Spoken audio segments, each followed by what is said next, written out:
Girls humiliated me all through college because I was dirt poor, socially awkward, and way too easy to clown.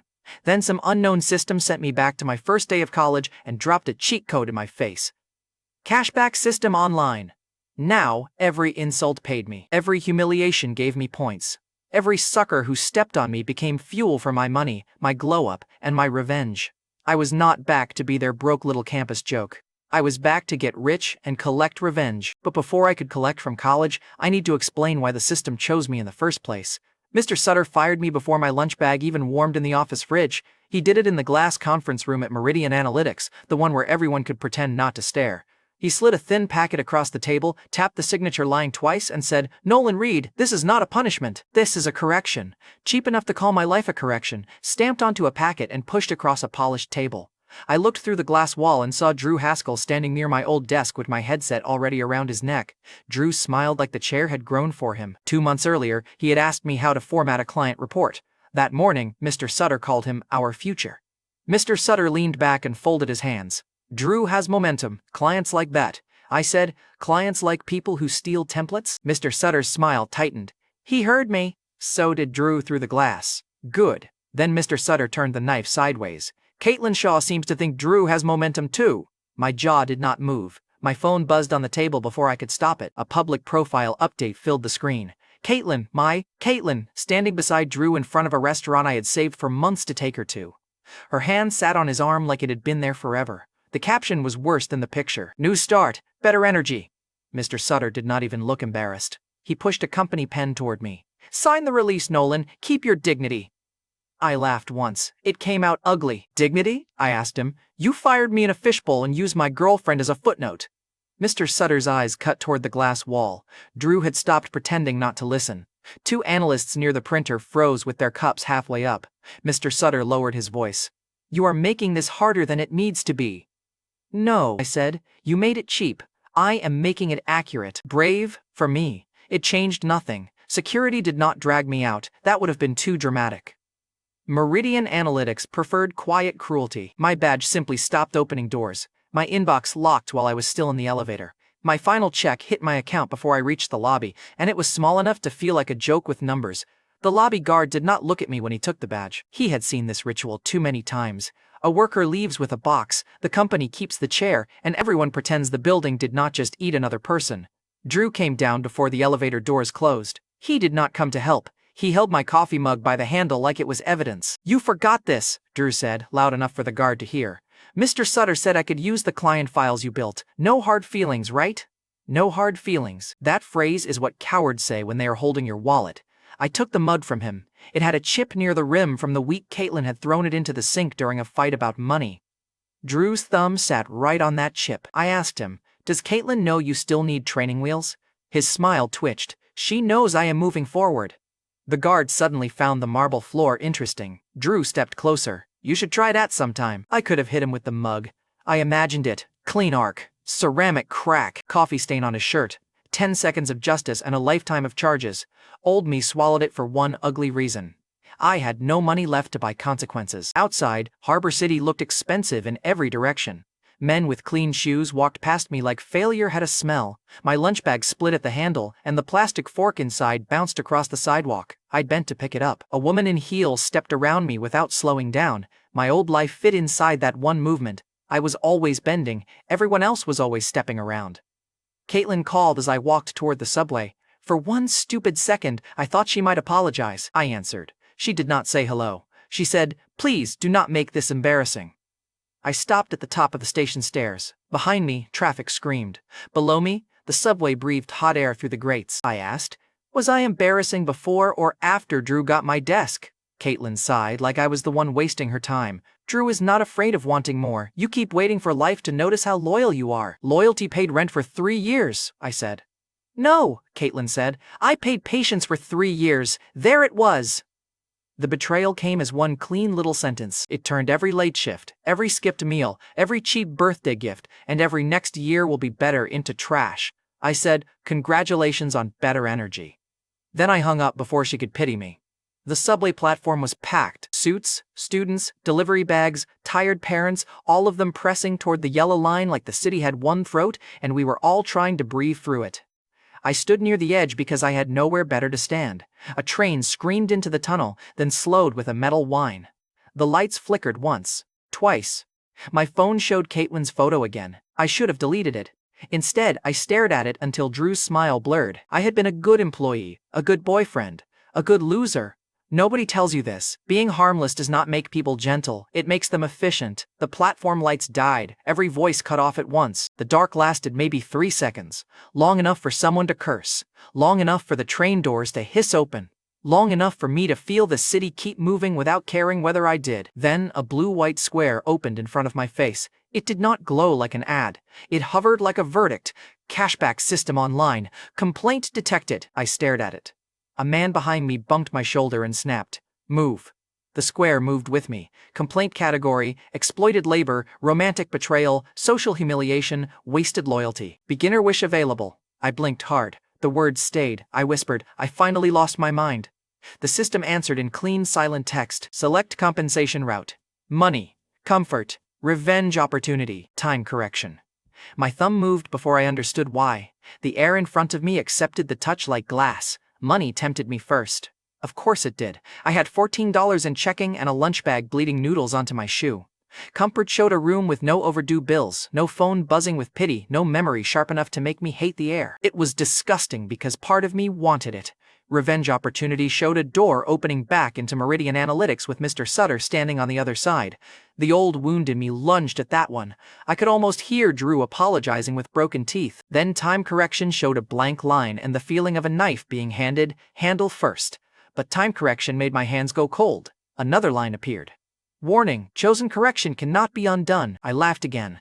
This one was quieter. Undo what? The fired badge? The ex who traded me like a used phone? The boss who called my life a correction?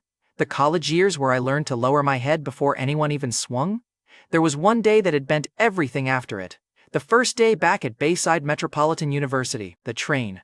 Iris Calloway, Blaine Carver, the rich boy with soft hands and a violent temper. The day I had tried to be polite, tried to be invisible, tried to not embarrass myself in front of the girl everyone wanted.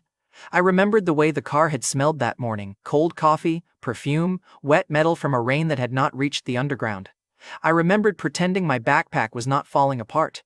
I remembered looking at Iris like she was a world with a velvet rope around it. Then Blaine had arrived and made one thing clear. In that world, I was not a person. I was a stain he could point at. What hurt most was not that he pushed me. It was that I apologized after. I apologized to him, to Iris, to strangers, to the floor. I apologized so many times that the first week of college learned my voice as background noise. That apology became a habit. The habit became a posture. The posture became a life. So when the system asked where to begin, I did not choose the boardroom. Mr. Sutter was the end of the sickness, not the first infection. The train was where I learned to lower my head. That made the train the first place I wanted to raise it. After that first failure, people laughed easier. Dorm bullies pushed harder. Girls learned my name as a warning. Rich boys learned I would swallow anything if they called it a joke. I looked at the option again. Time correction. The smart wish would have been money. The safe wish would have been peace. I was done being safe for people who enjoyed stepping over me. I raised my hand in the dark, and the system waited. "Send me back," I said. My voice sounded calm enough to scare me. "Not to a better life. Back to the first day I let them price me." The square pulsed once. "Define complaint target." I thought of Mr. Sutter's pen, Caitlin's caption, Drew at my desk. Blaine's old smile, the entire clean little machine that taught me to apologize for occupying space. "All of it," I said. "But start with the train. Confirmation required." I did not hesitate. "Yes." The platform dropped out from under me. The system skipped light tunnels, angel choruses, and wise voices promising destiny. It gave me the dirty taste of subway air, the crack of my knee against metal, and my own breath tearing back into a younger chest. I opened my eyes on a moving train. For 1 second, I did not know where I was. The seats were narrower than I remembered. My hands looked wrong. No office calluses, no cheap watch tan, no swollen knuckles from years of punching walls I never dared punch in front of people. My reflection stared back from the dark train window. Thin face. Bad glasses, uneven posture, the old nervous mouth, 21 again, broke again, alive again. A student ID hung crooked from the strap of my backpack. Bayside Metropolitan University. The date printed on the train monitor was the old date, orientation day. The first clean morning before 4 years of small humiliations learned my name. My wallet sat in my lap where the fall had knocked it loose. Inside were two $20 bills, a cafeteria card, and the cheap student transit pass I had once guarded like treasure. My office badge was gone, my final check was gone, Mr. Sutter's packet was gone. The cashback system had not sent me back rich. It had sent me back early. That was better. Early meant the villains had not collected interest yet. A soft voice across from me asked, "Are you okay?" I turned. Iris Calloway sat by the window with a designer duffel tucked beside her boots. Same glossy hair, same clean sweater, same calm eyes that had once made half the car straighten their backs without knowing why. In my first life, I had stared too long. Then I had tried to help her with a bag she did not need help carrying. Then Blaine had made me the day's entertainment. This time I looked at her eyes, then at the duffel, then back at her face. "I am deciding whether to be grateful or offended," I said. Iris blinked. "For what?" "For waking up near someone pretty and still having this face." Her mouth opened, then she laughed before she could stop herself. She had a small bandage on one finger from a paper cut. I remembered that too. Back then, I had offered her a napkin like I was presenting a wedding ring. Blaine had laughed, and half the car had learned my face before campus even saw me. Now I noticed the bandage, noticed her duffel blocking the aisle, noticed my own hand moving to help before I stopped it. Old habits sprint back to the first person who ever rewarded them. I kept my hand in my lap. Iris glanced at it, then at my face. "You looked like you were about to say something." "I was," I said, and decided the sentence was too poor to survive. She laughed again, softer this time, and tucked the loose strap of her duffel under her boot herself. "Good. I did not need to rescue a bag that was not in danger. I needed to stop auditioning for kindness." The sound hit me harder than the system. Romance was not the point. I was not that stupid anymore. The hit came from the order of it. In the old life, Iris had smiled at me out of pity after I was already bleeding. This time, she laughed before anyone hurt me. Small difference, huge price. A faint square flickered at the edge of my vision. Beginner wish spent. Cashback, system access retained. Current balance, pending. Another line appeared beneath it, smaller and meaner. Complaint chain reopened. The system did not tell me how to win. It did not hand me muscles, money, or charm. It only confirmed the old bill had not been closed. That was enough. A broke man with a receipt is still broke. A broke man who remembers every thief is inventory. I slipped the student ID back into my wallet and looked at Iris again. Her face was still open, curious, unguarded. The old me would have begged that look to stay. The new me knew better. You do not beg a moment to stay. You make the next person pay for interrupting it. I did not ask the system for a manual. Manuals were for men who had time to be confused, and confusion had already eaten enough of my life. This time, I would learn by making someone else bleed real value first. I had old memories, a working pulse, and a problem walking toward me from the next car. The train slowed. The doors between cars slid open. Iris's smile faded first. That told me enough. Blaine Carver stepped in wearing a jacket that cost more than my rent used to cost. His hair was perfect, his jaw was tight, and his eyes moved from Iris to me like I had stolen property by sitting in the wrong seat. In my first life, that look had made me shrink. This time, I looked back. The cashback system waited in the corner of my sight, quiet as a loaded gun. Blaine's smile spread when he recognized the old version of me. Then, he saw Iris still smiling. He stepped into the aisle.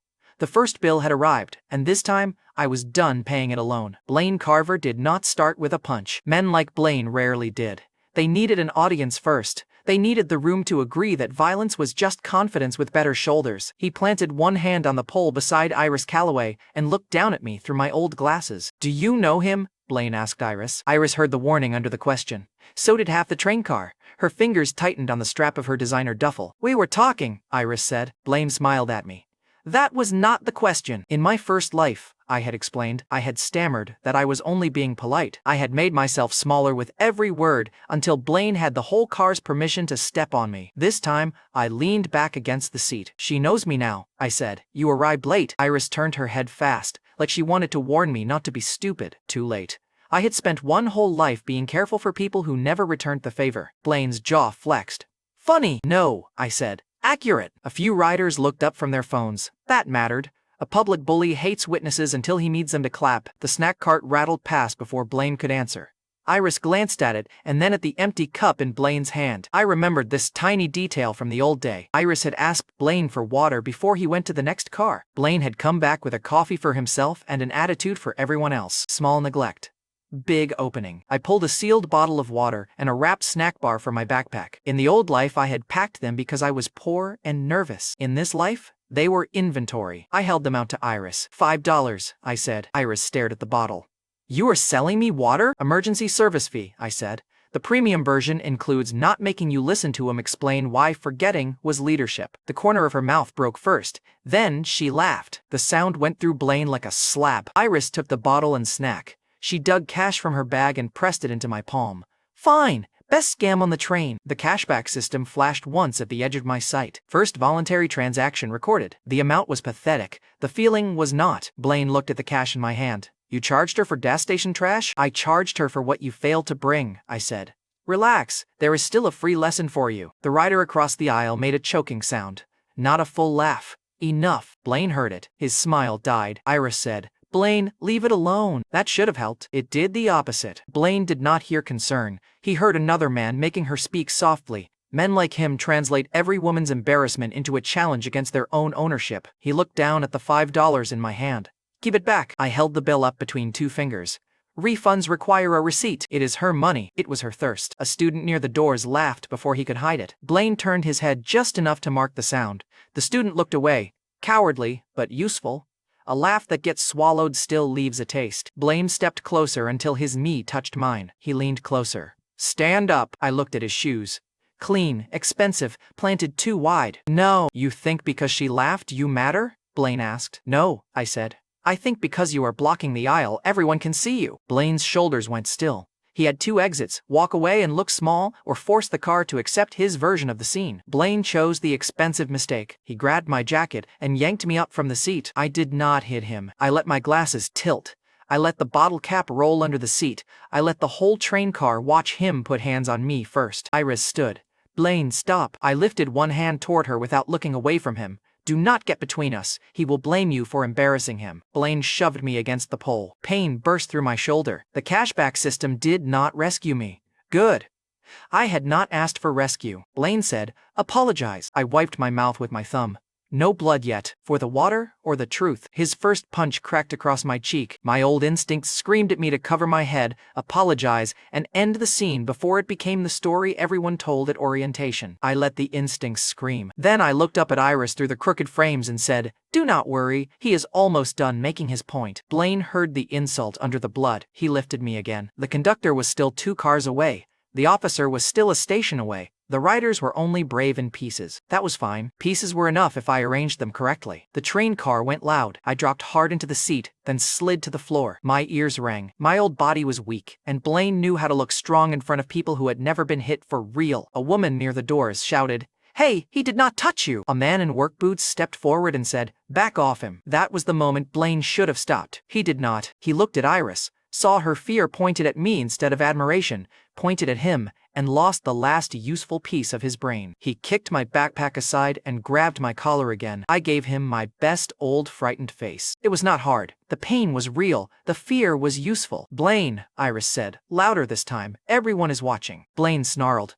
Good. Then he hit me again. The second punch split my lip. The system flickered. Complaint severity increased. Witness count increased. I almost laughed with blood in my mouth. Blaine Carver had just become a ledger entry. The conductor came through the car with 2 riders behind him. The train was slowing into the next station. Blaine still had his fist raised when the doors opened, and a transit officer stepped in. The officer did not see a fight. He saw a rich-looking student standing over a skinny guy on the floor while Iris Calloway held a water bottle with shaking fingers. That picture did more work than any speech I could have made. The officer said, hands where I can see them. Blaine snapped. He harassed my girlfriend. I spat blood into a napkin and looked at Iris. Iris's face went cold. He did not harass me, she said clearly, so the officer and the riders heard her.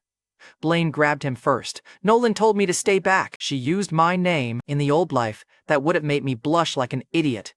This time, I kept my head lowered so Blaine could not see me smile. 2 riders backed Iris up. One showed the officer a recording from his phone. Another pointed at the snack wrapper still in Iris's hand and said, Blaine lost it over water. Blaine's face changed by inches. Anger first, then surprise, then the first little flash of calculation. He understood too late that the audience had not become his weapon. It had become mine. I did not give a statement on the platform. I did not make a dramatic speech. I let the officer call medical help because my face looked bad enough to make Blaine look worse. On the platform, Blaine tried one last performance. He pointed at me while the transit officer held him back with one arm. He is pretending. Look at him. He is always like this. That was a beautiful sentence because nobody there knew what always meant. To them, Blaine sounded like a man inventing history because the present looked bad. I lifted my head just enough for the blood at my lip to show. The woman near the doors said, "He was sitting down when you grabbed him." The man in work boots added, "Rich kid lost his mind over a bottle of water." Blaine's face twisted. Iris heard both lines. So did the officer. So did Blaine. A public story had formed without my fingerprints on it. That was better than winning a fist fight. When the ambulance doors closed, Iris climbed in before anyone invited her. Blaine shouted her name from the platform. She did not turn around. That was the first thing he lost. Mercy Harbor Medical Center smelled like disinfectant and money. The front desk moved fast when Iris gave her family insurance card, but I stopped her before she could sign anything for me. "Do not pay," I said. Iris frowned. "You are hurt." "That is why he should pay." She stared at me for half a second. Then she understood I was not being brave. I was being greedy. Good. Brave men get flowers. Greedy men get wires. A nurse cleaned the blood from my lip. A doctor looked at my cheek and shoulder, said nothing interesting, and left me with a cold pack. I kept the medical part short, even in my own memory, because the pain was not the point. The point arrived in a tailored coat with Gordon Carver's face. Blaine's father entered the private room as if he had bought the hallway on the way in. Blaine came behind him, pale now, one cheek red from a different kind of impact. Mr. Carver looked at me, then at Iris, then at the tablet in the nurse's hand. "Nolan Reed," he said. "This got out of control." "Your son got out of control," I said. Blaine stepped forward. "You baited me." Mr. Carver turned once. "Be quiet." Blaine shut his mouth. That was the second thing he lost. Mr. Carver faced me again. "I would prefer this not become a campus matter before the semester begins." There it was. Not guilt, not justice. Containment. I sat up slowly, winced where everyone could see it, and let the cold pack fall into my lap. "I would prefer a lot of things," I said. "I preferred not getting punched for selling water." Iris looked down, and her grip tightened on the chair beside my bed. Mr. Carver heard the number before I said it. Men like him always did. They heard price tags in silence. I did not answer immediately. I reached for the cup on the side table, missed it on purpose, and let my hand shake just enough for Iris to notice. Blaine muttered, "Unbelievable!" Mr. Carver cut him off without looking. "Your opinion is currently expensive." I liked Gordon Carver more than I liked his son. Kindness had nothing to do with it. He understood damage and clean units. He asked, "What do you want?" Blaine scoffed. I looked at him. "A public apology to Iris for dragging her into your little performance?" Blaine's eyes went wide. "To her?" "Yes," I said. "You hurt me. You embarrassed her." Iris looked at me fast. That landed better than any flirt line. Mr. Carver nodded once. "And?" Mr. Carver looked at my split lip, Iris's face, Blaine's stiff jaw, and the officer at the door. He had seen enough to know the truth had already escaped him. That made him practical. Practical rich people are my favorite kind. They do not waste time pretending a problem is moral when it is already financial. Hospital bill covered, replacement glasses, missed orientation expenses, and a private settlement of $120,000. The room held still after I named the number. That was the part I enjoyed. Not the pain, not the bandage, the pause. For a second, every person in that room had to decide whether the skinny boy with the split lip was delusional or dangerous. Iris looked at me like she had expected me to ask for an apology and maybe a ride to campus. Blaine looked at me like I had robbed him. Mr. Carver looked at me like he had found a bill he could pay before it grew teeth. I had spent years being priced by other people. This was the first time I quoted myself. Blaine exploded. "For a bloody lip?" I smiled at him with the bloody lip. "No. For being stupid where people could record you." Mr. Carver did not flinch. That told me the number was acceptable, maybe annoying, not damaging. He took out his phone. Blaine saw it and turned red. Mr. Carver said, "You made your temper a family expense." That was the third thing Blaine lost. The apology came first. Mr. Carver made him say it with Iris in the room and the officer at the door. Blaine stared at the floor and forced out, "I am sorry I involved you." Iris answered, "You should be sorry you hit him." Blaine's ears went red. Beautiful. Then the wire hit. My phone buzzed in my palm. The number looked fake because I had never seen that many digits attached to my name without a minus sign. $120,000. The cashback system opened over the hospital blanket. Complaint resolved. Compensation received. System points credited. Available upgrade PAPs unlocked. I paid the hospital charges from the same account before leaving the bed. The system rewarded the spending without giving me a lecture. A bill became points. Blaine's family money became fuel. The loop was crude, shameless, and perfect. A notification offered pain reduction, but I ignored it for the moment. Pain had value while Iris was still in the room. I kept my face blank. Inside, the old fired man from the subway platform lifted his head. Pain was cheaper than poverty when someone else was paying the bill. Mr. Carver watched me confirm the transfer receipt. I did not pretend the terms were the reward. The receipt was just Blaine's arrogance with a dollar sign. Before they left, Blaine looked at Iris one more time. She had moved to my side of the bed. That was the fourth thing he lost. When the door closed behind Blaine and his father, the room changed temperature. Iris let out a breath and sat down hard in the chair. "You scared me," she said. I scared him more. "That is not funny." "It is a little funny." She tried not to smile. "Failed." Then she looked at my swollen cheek and frowned again. "Why did you not fight back?" she asked. I could have lied. I could have said I was too weak, or too noble, or too shocked. Instead I said, "Because a punch from me would have been free." Iris stared at me. Iris did not laugh that time. She studied me like the train had been a test, and I had answered with a language she did not know yet. "You planned that?" she asked. "I planned to survive it." "You smiled after he hit you." "I was thinking about interest." She pressed her lips together. "You are either smarter than you look, or worse than you look." "Today?" I asked. "Both." That finally pulled the smile back out of her. I tapped the phone against the blanket. A punch from him had a father attached. For a second, she looked at me like she was seeing the wrong species. Then she laughed under her breath and shook her head. "You are terrible." "Recently improved," I said. She took my phone, typed in her number, and called herself so my contact showed on her screen. "I am saving this," Iris said. "If you disappear after making me watch that, I will be mad." "You are already mad." "I can be better at it." That line stayed with me longer than the bruise. At the door, Iris paused and looked back at me. "Do not use that money to do something stupid," she said. I looked at the system list glowing where only I could see it. Eyes, teeth, posture, skin, strength, tools. "I am going to do something very calculated," I said. "That sounds worse. It usually pays better." After she left, the room went quiet. The settlement money sat in my account. The system points sat in the corner of my vision. Blaine's apology still tasted better than the hospital ice water. I opened the upgrade screen. I expected one big button. Revenge stories always make the first prize look simple from the outside. The system was not that generous. Eyesight repair, dental correction, skin recovery, posture alignment, basic fitness correction, pain reduction, wardrobe cashback, device cashback. Each option had a cost. Each cost was rude. My old glasses lay cracked on the tray beside me. My tooth ached where Blaine's punch had snapped my jaw sideways. My back hunched from years of trying not to take up space. I had enough money to change my life. I did not have enough points to waste a single one. The system pulsed again. Recommended path.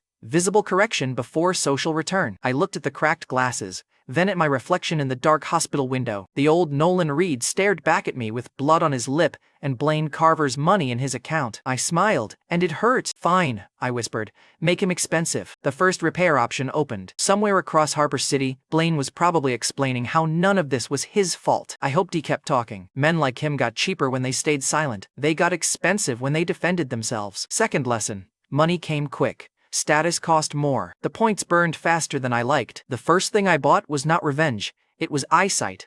The cashback system took the points, and the world snapped into focus so hard I gripped the hospital sink. The cracked mirror over the basin showed every bruise Blaine Carver had paid for, but behind the swelling, the old blur was gone. No thick glasses, no squint, no watery shame from pretending I could see the board while people laughed behind me. I leaned closer. The system offered dental correction next. I accepted. Pain shot through my jaw like somebody had dragged a wire through my teeth. I slapped one hand over my mouth and breathed through it. 5 seconds later, the uneven front tooth that had made me hide my smile since high school sat straight. That one almost made me angry. The pain was not what made me angry. The easy fix was. Skin recovery cleaned the old stress dullness from my face. Posture alignment forced my shoulders back until my spine felt like it had been insulted into working. Basic fitness correction did not turn me into a movie hero. It gave me enough muscle under the cheap shirt that I no longer looked apologetic from across a room. The system kept offering more. I stopped before greed made me stupid. The balance had already dropped lower than I liked. Blaine had funded my comeback, but even his father's wire was not bottomless once the cashback system started charging for the body I should have had years ago. I bought pain reduction last. Not all of it, just enough to walk without looking broken. Then I took the cracked glasses from the tray and folded them into my pocket. Souvenir. I did one more thing before leaving the hospital. I threw the old prescription lenses into the trash and kept only the bent frames. The frames had no practical value on purpose. I wanted a piece of the old weakness small enough to fit in my pocket and sharp enough to remind me what people had been laughing at. Then I checked out with my back straight. The front desk nurse asked if someone was picking me up. I said, "Someone already paid for the ride." She thought I meant a car. I meant Blaine. A nurse passed the open bathroom door and paused. She had seen me come in with a swollen face, bad posture, and a scared student's body. Now she stared long enough to make the silence obvious. "Do you need help?" she asked. No, I said. I finally got some. She did not know what that meant. Good. By noon, I had paid the bill, bought a new phone, and walked out of Mercy Harbor Medical Center wearing the same cheap clothes on a completely different frame. The campus shop gave me the next useful reaction. I walked in wearing a wrinkled shirt and hospital discharge papers folded in my back pocket. The clerk barely looked up. 10 minutes later, after I carried a fitted hoodie, clean shoes, 2 plain shirts, and a belt to the counter, his tone changed from, "Student discount is over there," to, "Sir, do you need anything else?" Sir, a stupid word. A useful word. The system credited the purchase and I watched the points crawl up a little. Not enough to make me careless. Enough to prove the loop worked, spend the enemy's money, receive a better weapon. The phone store was my first public test. The sales associate started with the tired voice people use on broke students. Then I put a new phone and a laptop on the counter. When the payment cleared, the associate stood straighter and offered a protective case like I had become worth upselling. The system flashed. Device purchase recorded, cashback points credited. Not enough to make me rich, enough to make me smile. Outside, I caught my reflection in the store window. Fitted black hoodie from a campus shop. Clean shoes, new phone, no glasses. Bruise fading under skin, the system had forced back toward healthy. The old Nolan Reed had not become handsome because fate loved him. He had become expensive because Blaine Carver lost his temper in public. I respected that kind of beauty. I did not go home to admire myself. I went straight to Bayside Metropolitan University. In my first life, I had arrived late, sweaty, and scared. My old glasses had fogged from the train. Someone had called me lost before I even found the classroom. By lunch, people knew me as the weird guy from the train. By dinner, Rocco Flynn had taken my bed. This time, I walked through the main campus entrance with Blaine's money in my account and a hammer in my bag. 2 students by the entrance looked at me, then at the hospital band still around my wrist. One of them asked, "Are you on a team?" I said, "Today? Recovery." They laughed, but they moved aside. In my first life, people had moved around me because I was in the way. This time, they moved because they were not sure what I was. That uncertainty was a better welcome than applause. The hammer was not symbolic. It was a hammer. The classroom door opened during roll call. 20 faces turned. The professor stopped reading from the roster. "You are late." "I was at the hospital," I said. That got attention. The professor looked at the fading bruise on my cheek, then at the roster. "Name? Nolan Reed." A rustle moved through the room. Not recognition. Recalculation. A boy in the second row whispered, "That is the train guy?" Another answered, "No way! The train guy had glasses." I heard both. I let them keep whispering. Confusion was useful. It meant the old rumor had reached campus before my new face did, and now the 2 versions did not match. Talia Burke looked up first from the front row. She had the kind of smile that checked your shoes before your face. Her eyes moved from my new phone to my shoulders, then back to my face. "Hospital?" Talia asked before the professor could stop her. "That sounds dramatic." "It was profitable," I said. Trevor Baines snorted from the front. "Profitable hospital visit, that is new." The professor warned him by name. Trevor lifted both hands like he was innocent.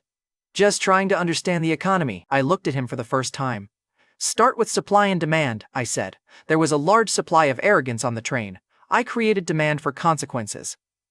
The room laughed harder than the joke deserved. Trevor did not. Useful too. A few students laughed. Sasha Wynn, sitting 2 seats behind Talia, covered her mouth and failed to hide her smile. She looked softer than Talia, less hungry.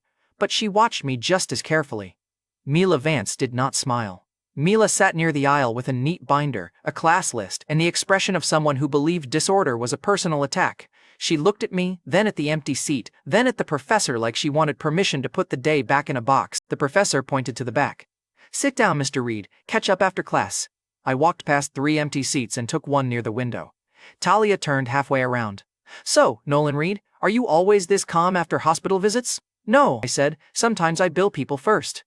Sasha laughed out loud that time. Mila's pen stopped moving. Mila's irritation was the first campus reaction I trusted. Talia's interest could lie. Sasha's smile could soften. Mila's irritation was cleaner. Proud people hate it when the room turns without their permission. After class, Mila approached my desk before Talia could get there. She held out the class list. "Phone number. Everyone is in the class thread."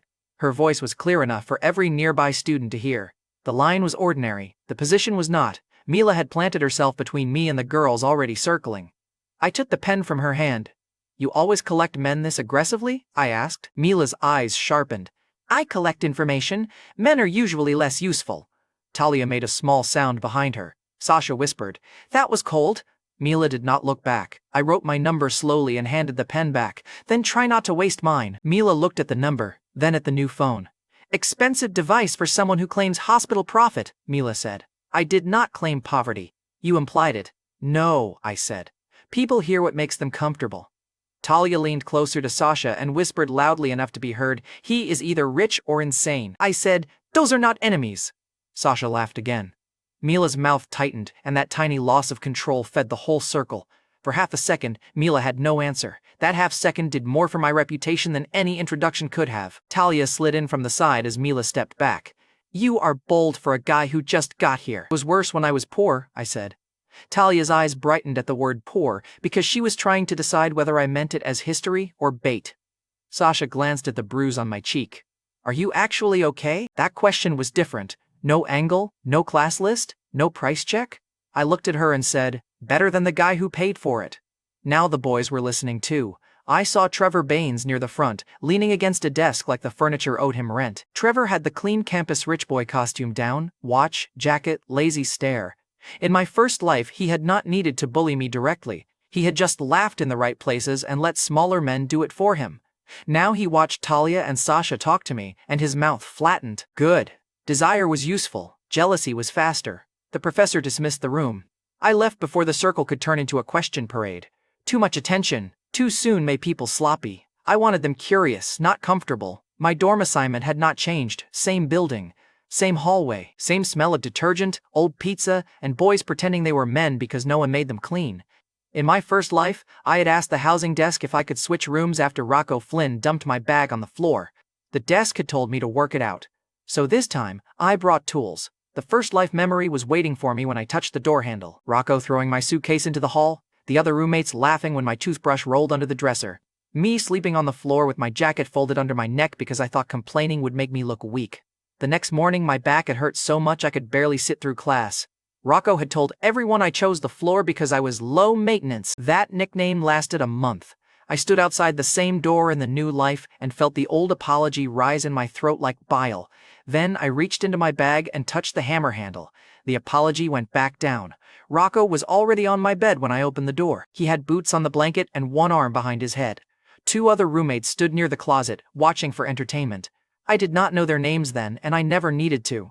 They were the kind of background men who laughed only when the biggest idiot laughed first. Rocco looked me over. He did not recognize the body, but he recognized the shape of an opportunity. New guy, he said. Lower bunk is mine. You can take the desk until we find you floor space. I set my bag down. That is my bed. Rocco smiled. Was. The 2 roommates laughed. I unzipped the bag. Rocco sat up a little. What, you got snacks in there? No, I said. I pulled out the hammer and placed it on the pillow beside his boot. The room went quiet in a way that finally felt earned. Rocco stared at the hammer. Then he looked at me. You threatening me? I'm unpacking, I said. One roommate took a step toward the door. Rocco tried to save the moment. You think a hammer makes you tough? One of the roommates gave a nervous laugh. It died when nobody joined him. Rocco looked at the door, then at me, calculating whether he could still make this a joke. Campus security would love this, he said. Then call them, I said. Tell them you stole a bed and got scared of hardware. The roommate closest to the closet whispered, Rocco, just get up. That whisper did what my words could not. It told Rocco his audience had changed sides before the fight even started. No, I said. I think asking once makes me polite. His eyes moved to my bruised cheek, then to my shoulders, then back to the hammer. I let him count the situation. Big men love math when the number is in their favor. They hate it when the equation changes. Rocco swung his boots off the bed. Whatever, he muttered. Bad mattress anyway. He stood and walked toward the door like leaving had been his idea. The other roommates followed too quickly. I said, You forgot your pillow. Rocco stopped. The pillow was still on my bed. He looked at the hammer again, grabbed the pillow with 2 fingers, and left without another word. For the first time, a dorm room felt like mine. I shut the door, locked it, and let myself breathe. Not long. Rest is where old habits try to crawl back in. My phone buzzed with a class thread message before I finished unpacking. Mila had added me. Talia had already sent a waving emoji. Sasha had asked if I needed notes. The boys had sent nothing, which meant they were talking somewhere else. The cashback system flashed faintly. Social status shift detected. Minor points credited. I laughed. Even the system knew humiliation was a currency. The class thread turned vicious before breakfast. Nobody wrote my name at first. They wrote around me, the hospital, the missing glasses, the hammer on the bed. Then Talia posted, "Does Nolan take coffee?" asking for public safety. Sasha answered, "He probably takes notes too since he missed part of class." Mila replied with one clean line, "This thread is for academic use." Talia sent a laughing emoji anyway. I read the messages while sitting on the edge of the bed. Rocco had surrendered. The hammer lay beside my folded clothes. The cracked glasses sat on the desk. 3 objects. 3 versions of me. The old loser in the frames, the new warning on the pillow, the phone in my hand, buzzing because people who had ignored me once were now doing free advertising. I typed nothing. Silence makes rumors work harder. By the next morning, the rumor had grown legs. The hospital, the vanished glasses, Rocco leaving his own room. Someone in the thread called me campus shark and nobody corrected it. I walked into class with coffee I did not need and sat down like the room had been saving the chair. Talia looked pleased to see me. Sasha looked relieved. Mila looked annoyed that both of them looked at me at all. The professor had not arrived yet, which meant the room belonged to whoever spoke first. Trevor understood that kind of empty space. He had used it well in my first life, filling silence with expensive little comments until everyone accepted him as the default authority. This time, I watched him wind himself up. The professor came in a minute later, opened the lecture, and turned to the board. Trevor Baines waited for that exact second, then he leaned back in his chair and made sure his voice carried. "Careful, Reed," Trevor said. "A cheap glow-up does not make you important around people with real family property." The room tilted toward him.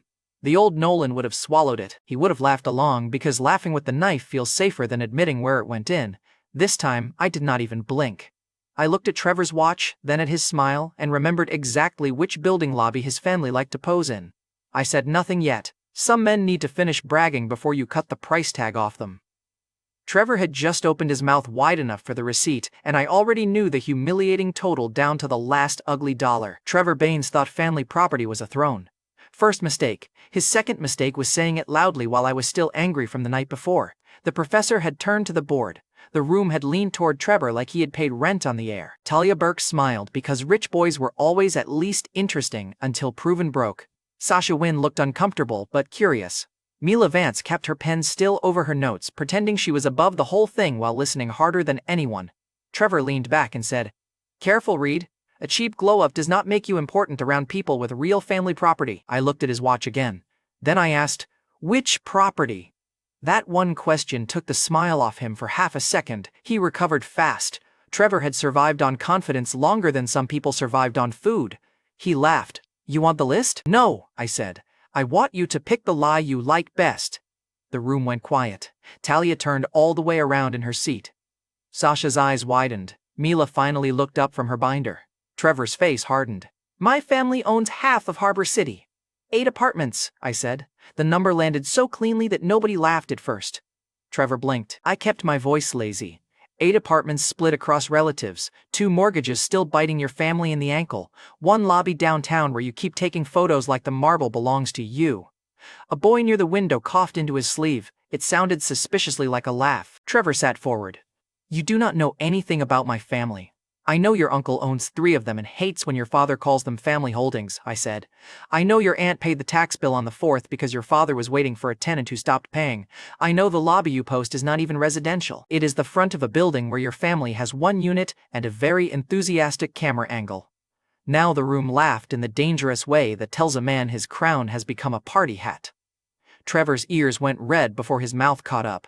"You stalked me? You bragged," I said. "I listened. Almost true." In my first life, Trevor had gotten drunk during senior year and cried into a plastic cup about those same 8 apartments. He had called them an empire until a real investor's son corrected him in front of 2 girls. Trevor had never forgiven the correction. He had spent the rest of that party insulting everyone poorer than him because the rich had already laughed. Old life memory was a receipt I had already paid for. Trevor tried to stand. "Say that again?"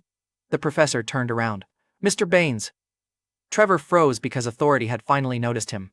I did not stand. Standing would have made it a fight. Sitting made it worse. I said, 8 apartments, 2 mortgages, 1 borrowed lobby. Talia made a tiny sound like she had just watched a handbag turn fake in public. Sasha covered her mouth, but her eyes gave her away. Mila's pen moved again. She wrote something small in the corner of her page, then crossed it out when she saw me looking. Trevor pointed at me. "You think knowing gossip makes you somebody?" "No," I said. "Knowing when to stop talking would make you somebody. You should try it."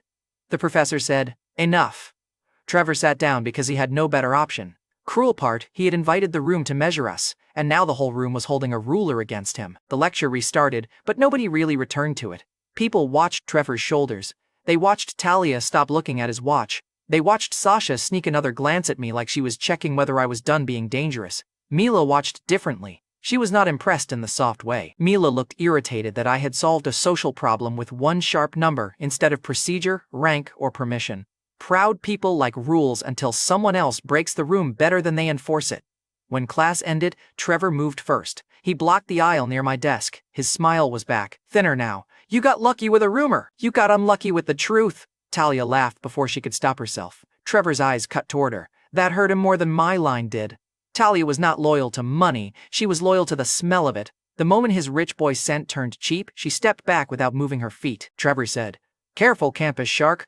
Harbor City is small when families start talking." I stood up. He was not short, but he still looked smaller when I stopped letting him tower over a desk. "Then tell your family," I said. "Start with the aunt paying the tax bill. She sounds organized." The students near us broke. The laugh spread down the aisle quick and ugly. Trevor's jaw worked once. He wanted to swing. I could see it. But Blaine Carver had taught me a useful lesson on the train. Rich boys like violence only when they believe the room will edit the story for them. Trevor had just lost the editor. Mila stepped between us with her binder against her chest. "Move!" Trevor said. Mila did not. She looked at him first. "If you start something in class, it becomes the whole department's entertainment by dinner." Then she looked at me. "And you, stop treating the class like a betting table." "I prefer tables that pay," I said.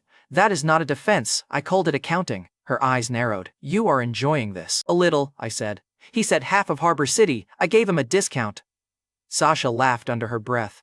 Talia touched Trevor's sleeve like she wanted to calm him, then let go when she remembered everyone was watching. That tiny retreat was another public loss. Trevor saw it too. He turned and walked out before he could lose anything else. The room did not go back to normal after he left. That was the point. Status is not a crown. It is a habit other people repeat for you. Trevor had trained the room to treat him like money. I had made the room repeat a different habit in under 5 minutes. The professor tried to reclaim the last minute with an assignment reminder. Nobody cared. A student behind me whispered, 8 apartments is still rich though. Another student answered, not after saying half the city. Humiliation does not need to erase the truth. It only needs to make the lie louder than the truth ever was. Trevor still had more than most students. He still had clean shoes, family help, and a watch he touched whenever he needed courage. But he had sold himself as untouchable, and I had put a discount sticker on him in public. Myla heard the whispers and tapped her pen once against the binder. "This is why rumors get stupid," she said. "No," I said. "This is why people should price themselves accurately." She looked at me like she wanted to argue and hated that the sentence had a receipt attached. Talia leaned over Sasha's desk. "For the record, if my family had 8 apartments, I would absolutely lie upward." Sasha said, "That is not a good thing. It is an honest bad thing." Mila closed her binder harder than necessary. "You 3 are exhausting. You counted yourself in that group," I said. Her eyes snapped to mine. Too late. The room caught it. Not enough for a full laugh, enough for a new line in the invisible ledger. Mila Vance had accidentally stood inside the circle she was pretending to supervise. By lunch, the class thread had already mutated. Someone wrote, 8 apartments is still more than my family has. Someone else answered, 2 mortgages and 1 borrowed lobby though. Talia sent, "Please stop. I am trying not to laugh in public." Mila posted, "This thread is not for gossip." Then Sasha wrote, "Technically it started during class discussion." I stared at that line and smiled. Soft girls are dangerous when they learn timing. The cashback system flickered at the edge of my vision while I walked across campus. Public status shift detected, minor points credited. I almost laughed in the open. Even the system understood Trevor had paid something. Not money yet. Pride, attention, girl interest. The softer currencies spend better than people admit. Talia caught up near the courtyard, walking fast enough to look accidental. "So," she said, "are you secretly in real estate?" "No."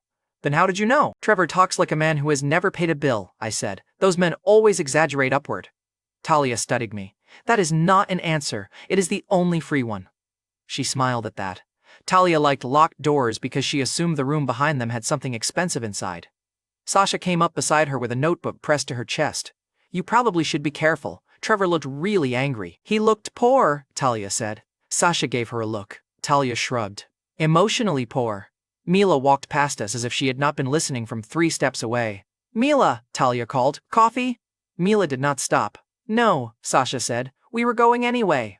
Mila stopped. That 1 second told me more than her answer. She did not want coffee. She wanted to know why the room kept bending toward me. So I said, "I am buying!"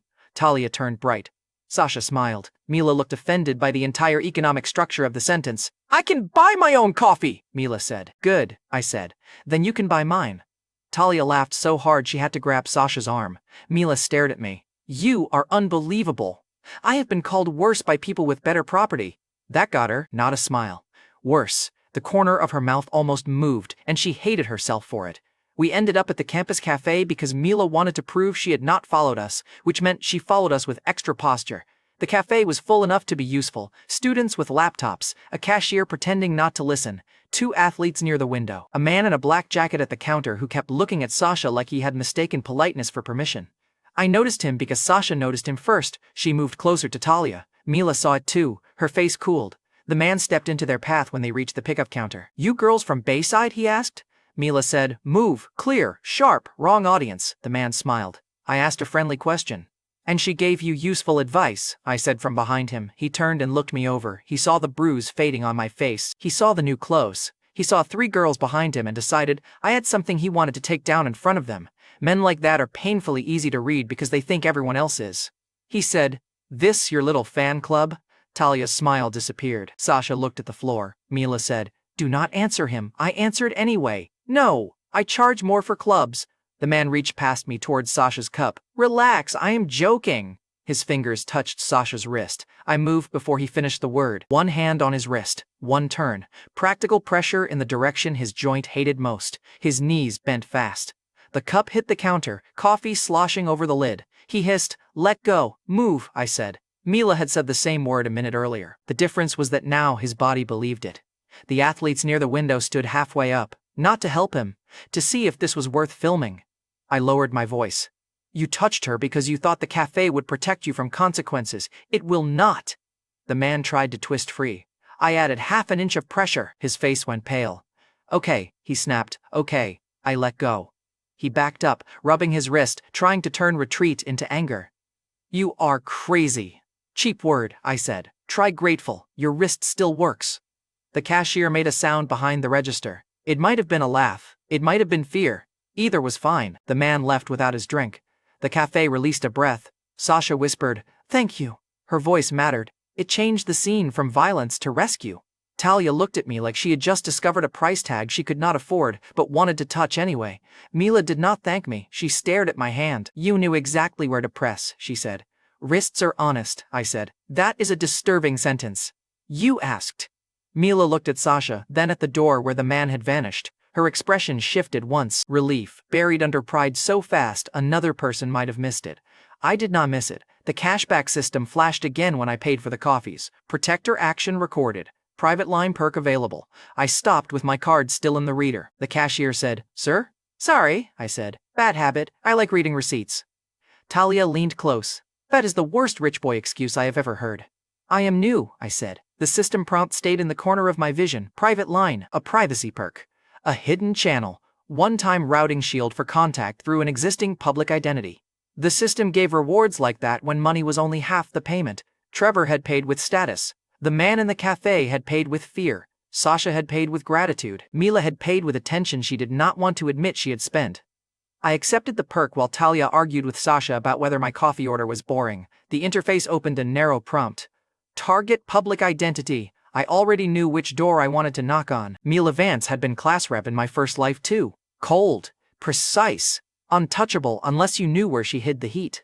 Years later, after college had already chewed me up, I had found an online serial under the name Ms. Voltage. Same clipped insults. Same obsession with crowned women who wanted control but secretly hated being watched. Same favorite phrase Mila had once used in class when she thought nobody remembered it. Back then, knowing it had done nothing for me. Knowledge without nerve is just trivia. Now the system gave me a private door, and I finally had nerve. I did not search for long. I did not need to. The private line found the public author page and asked for a message. Mila sat across the cafe from me, pretending to review notes while watching my reflection in the window. I typed one sentence to Ms. Voltage. "Your villain queen is not cruel enough. She keeps asking permission before she ruins people." I sent it. Across the table, Mila's phone buzzed. She glanced down. Her face did not change much. Mila had excellent control, but her hand stopped over the screen. That was enough. Talia was talking about the pier. Sasha was asking if everyone wanted to go on the weekend. Mila's phone buzzed again with my second message. Also, her crown should feel like a leash only if she chooses who holds it. Mila looked up sharply. Not at her phone. At me. I sipped my coffee and said nothing. She did not know. Not fully, not yet. But the proud class rep had just felt a stranger touch the locked room under her public face. 10 minutes later, after Talia and Sasha started walking ahead, Mila slowed beside me outside the cafe. Do you write? She asked. Texts, threats, receipts, that is not what I meant. Then ask better. Her eyes searched my face. You talk like someone who thinks he knows people. People keep explaining themselves at high volume. And you keep pretending that is enough, I smiled. Pretending is your department, class rep. That line hit too close. Mila's phone buzzed in her hand. She looked at the screen. Ms. Voltage had answered. I did not need to see it. The private line copied the reply into my system view. Why does your feedback sound like you know me in real life? Mila's fingers tightened around the phone. Trevor's borrowed lobby had made me dangerous in public. Mila's secret page made me dangerous in private. Since I came back to Bayside, the girl who liked controlling the room now had to wonder whether someone had already found the room she hid inside. Ms. Voltage waited 12 minutes before sending the next message. Mila Vance waited 12 minutes before pretending not to care. The hook had gone in. The next morning, she arrived in class with the same neat binder, the same cold face, and a phone turned screen down beside her notebook. Every time it buzzed, her pen pressed harder into the page. Talia Burke noticed the phone first. Of course she did. Talia noticed secrets the way some people notice perfume. Popular today? Talia asked Mila. Mila did not look up. Unlike some people, I use my phone for work. Talia smiled. That was mean for free. Then consider it charity. Sasha Wynn made a small choking sound behind her notebook. I sat 2 seats away and opened the private line. Ms. Voltage had typed, deleted, typed again, and finally left one message. Do I know you? I answered after the professor turned to the board. You know the type. That is worse. Mila's phone buzzed. Her jaw tightened. The professor asked a question about market confidence. 3 students looked down. Mila should have answered. She always answered when silence made the room disorderly. This time, she missed the opening. Trevor Baines tried to take it. Confidence is when investors trust real assets, he said too loudly. I did not even turn. Careful with real assets. The room laughed before Trevor could finish inhaling. Trevor, shut up. Mila finally looked at me, and that look had murder in it. Good. Murder was attention with better posture. After class, Sasha invited everyone to Harbor Pier that weekend. She did it softly, like she expected the invitation to be rejected and wanted to give the world a head start. Talia agreed before Sasha finished speaking. Pier food, ocean wind, and Nolan buying things. I support community bonding. I did not say I was buying, I said. Talia pointed at me. You implied disposable income. People hear what makes them comfortable. Mila closed her binder. I am busy. Her phone buzzed again. She looked down before she could stop herself. I sent one more line to Ms. Voltage. If your queen never leaves the castle, the reader stops believing she can bleed. Mila read it. Then she said, fine, 1 hour at Harbor Pier. Talia's smile turned sharp. That was easy, Mila said. I changed my mind. Sasha looked pleased. Great, we can go after lunch. Mila avoided my eyes. She did not know I had opened the door. She only knew somebody had knocked from the inside. Harbor Pier was crowded enough to hide intention and loud enough to make every private reaction feel stolen. Food carts, student couples, cheap souvenir stands, children dragging parents toward the railing, gulls screaming like they had opinions about capitalism. The place smelled like salt, fried dough, and bad financial choices. In my first life, I had hated places like that because they sold little proofs of affection. Caitlin Shaw had once stopped at a jewelry stall just like the one near the pier entrance. She had picked up a silver necklace, held it against her throat, and laughed when I checked the price too slowly. You do not have to buy it, she had said. So I bought it. Old Nolan heard Mercy in a test and paid to fail slower. Caitlin wore that necklace once. Later, in the photo with Drew Haskell, I saw a different chain on her neck and understood how cheap my sacrifice had looked from outside. This time, I stopped at a stall because I wanted to. Talia drifted closer at once. Oh, she said, this is suddenly romantic. It is suddenly metal. Sasha smiled at a rack of charms. These are cute. Mila stood 3 steps back with her arms crossed. We came here for food, not trinkets. Trinkets survive longer than most promises, I said. That shut her up. I picked up a small silver bookmark charm shaped like a narrow blade with a tiny crown at the top. Cheap enough to keep me honest. Specific enough to make Talia wonder where it was going, and Mila uncomfortable. The vendor said, gift box. No, I said. If I box it, people start believing they are owed an ending. Talia laughed. Who are you buying it for? A woman who understands villains. Sasha blinked. That is either very sweet or very worrying. Correct, I said. Mila's eyes moved to the crown on the charm. Just once. Then she looked away like the metal had insulted her. I paid. The cashback system gave me a small credit. The number barely mattered. The reaction did. Talia tried to touch the charm. I lifted it out of reach. So not for me, she said. You recover quickly. I recover expensively. Sasha laughed. Mila did not. We ate fried dough near the railing. Talia stole bites from everyone. Sasha fed a piece to a bird and apologized when Talia accused her of rewarding theft. Mila pretended she was above peer food, then ate half the container when she thought nobody was counting. I counted because proud people tell the truth with their hands before their mouths agree. The silver bookmark charm stayed in my pocket. That bothered them more than if I had given it away. Talia kept circling back to it between bites. So the woman who understands villains, is she real? Painfully. Do I know her? You know everyone when they look expensive enough. Talia accepted that as a compliment because greed has excellent self-esteem. Sasha glanced toward Mila. Maybe it is for a book. Mila's head turned a little too quickly. Why would you say that? Sasha shrugged. It is a bookmark. A charm, Mila said. A bookmark charm, Sasha said, gentle but stubborn. Mila looked annoyed that the correction had trapped her into proving she had looked at it closely. I took the charm out and let it rest across my fingers. The tiny crown caught the pier light.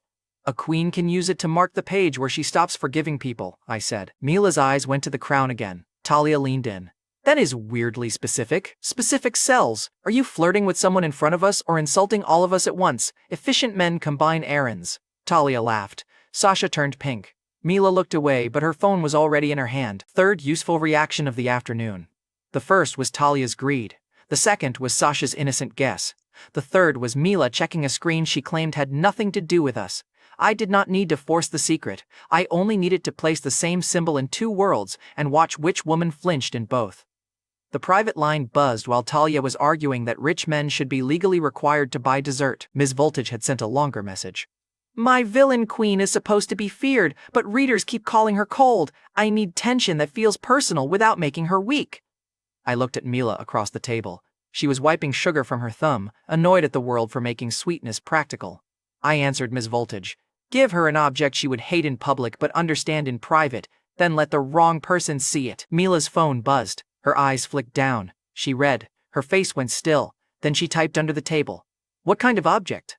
I should have been careful right then. I was careful, just not kind.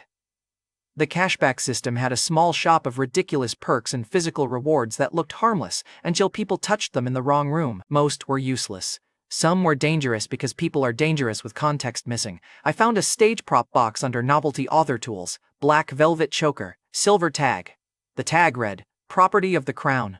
In a private draft room, it was a villain queen prop. In a public cafeteria, it was social dynamite. The system asked for a delivery target through the private line. I should say I hesitated for moral reasons. I hesitated because points were still scarce. Then I bought it.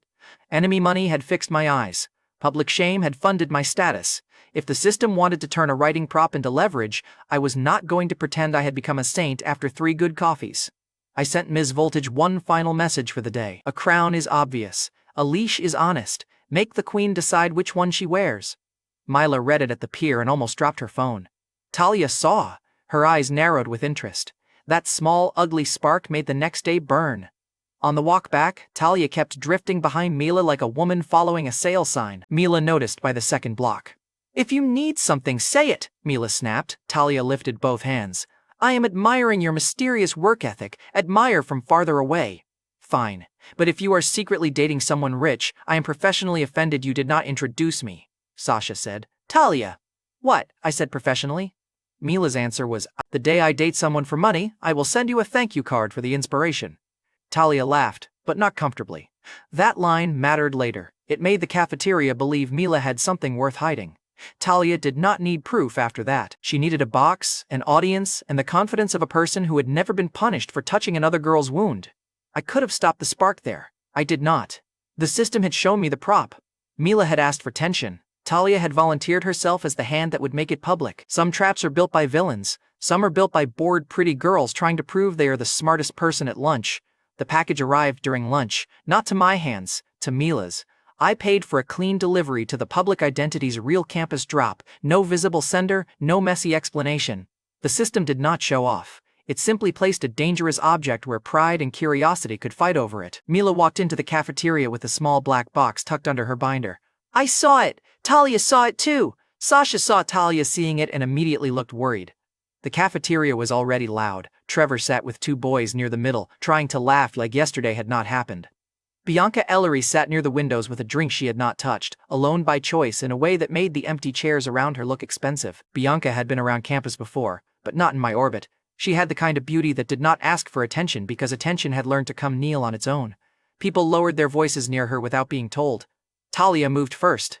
Mila, she said, sweet enough to rot teeth. Did someone send you a gift? Mila held the box closer. No, that looked like a box. Excellent vision. Talia laughed and reached for it. Come on, we are all friends. Mila stepped back. Touch my things and I break your fingers. Every table nearby heard that. Talia's smile brightened because Mila had given the room a reason to look. Wow, Talia said. That's serious? Sasha grabbed Talia's sleeve. Leave it. Talia did not leave it. She never did when attention was warm. Trevor called from the next table. What is in the box, class rep? Love letter from the department? Mila's face went cold. Talia used that second. She hooked one finger under the ribbon and pulled. The lid slipped. Mila slapped her hand down too late. The black velvet choker fell out and hit the cafeteria floor with the softest possible sound. The silver tag landed face up. Property of the crown. For one beautiful, horrible second, nobody understood it. Then everyone understood too much. Trevor made a choking laugh. Talia's eyes went wide, then delighted, then a little scared because the room's attention got bigger than she expected. Sasha whispered, Talia! Mila stared at the choker. Her face lost color so quickly that even I felt the edge of it. This was not the cold class rep being teased. This was Miss Voltage's locked drawer kicked open in a lunchroom. Trevor stood up. Property of the crown? Mila, I did not know you had hobbies. The boys near him laughed. Talia tried to recover control. Okay, wait, maybe it is for a costume. Then why hide it? Trevor said. Mila bent to pick up the choker. Trevor stepped closer like he wanted a better look. I moved one step, and he stopped. Good. Some lessons stick when they bruise the ego hard enough. I said, Careful, Trevor, you already lost one family asset this week, do not add teeth. The boys at his table laughed at him that time. Trevor sat down with murder in his eyes and nothing useful in his mouth. Mila picked up the choker. For a second, I thought she might run. That would have been normal. Mila was many things. Normal was not one of them. She looked at Talia first. Talia's smile shook. Mila said, You opened someone else's property in public. Talia lifted both hands. It fell. No, Mila said. You wanted an audience. The cafeteria quieted in patches. Mila turned slowly toward the window table. Bianca Ellery finally looked up. Everyone made the same mistake with Bianca. They thought her distance meant safety. It did not. It meant she was expensive to offend. Mila walked straight to her. Sasha whispered, Oh no, Talia said. Mila, wait. Mila did not wait. She stopped beside Bianca's table, held up the choker and said, loudly enough for the nearby tables to hear, Your Majesty, your property caused a problem. Bianca stared at her. The entire cafeteria forgot how to chew. Bianca said, Excuse me? Mila's smile appeared. All cliff-edge violence and zero mercy. She looked like a woman falling and deciding to grab the richest person on the way down. Do not act innocent now, Mila said. If you send dramatic gifts, you can help explain them. Bianca stood up. She did not raise her voice. She did not need to. I have no idea what that is. Perfect, Mila said. Neither do I. The line spread faster than a fire alarm. Talia's face changed. She had wanted Mila embarrassed, not Bianca involved. A rumor aimed at one proud girl had just hit the heiress. Nobody wanted angry. I watched the cafeteria choose sides without anyone announcing it. Trevor stopped laughing. The boys near him looked at Bianca and looked away. Sasha looked close to panic. Talia mouthed my name like she had just realized I might understand the shape of the disaster. I did not answer her. Mila held the choker between two fingers and placed it on Bianca's table. If anyone asks, Mila said, the crown belongs to you. Bianca looked from the choker to Mila, then to me. That last look was brief, too brief for anyone else to make much of it, but it told me one thing. Bianca had noticed I was not surprised. Bad. Interesting, but bad. Bianca picked up the choker by the silver tag and dropped it into her empty drink cup like it was contaminated. Clean your mess, she said to Mila. Mila leaned closer. It became our mess when you looked at it. The cafeteria exploded, not all at once, in pieces. A table whispering, a phone coming out, someone near the door repeating our mess like it was a headline. Trevor trying to laugh and failing. Talia shrinking from the center of the gossip she had created. I stepped beside Sasha before the crowd pushed too close. Sasha looked at me. Did you know what was in that box? Dangerous question. So I gave her the safest true answer. I knew it was trouble. Nolan. I did not open it. She looked away, not satisfied, not angry enough to leave. Useful middle ground. Mila turned back toward me with the choker gone and her reputation bleeding in public. I expected fury. She gave me something worse. A challenge. Her eyes said she knew the invisible hand had touched the box, even if she could not prove whose hand it was. Miss Voltage sent one message to the private line before lunch ended. If this is your idea of feedback, you are insane, typed back under the table. Your queen finally did something cruel. You're welcome. Across the cafeteria, Mila read the message, her lips parted. Then she laughed once, not loud, not happy, but real enough that Bianca's eyes sharpened. For the first time, I saw Mila Vance lose control and choose violence with a smile.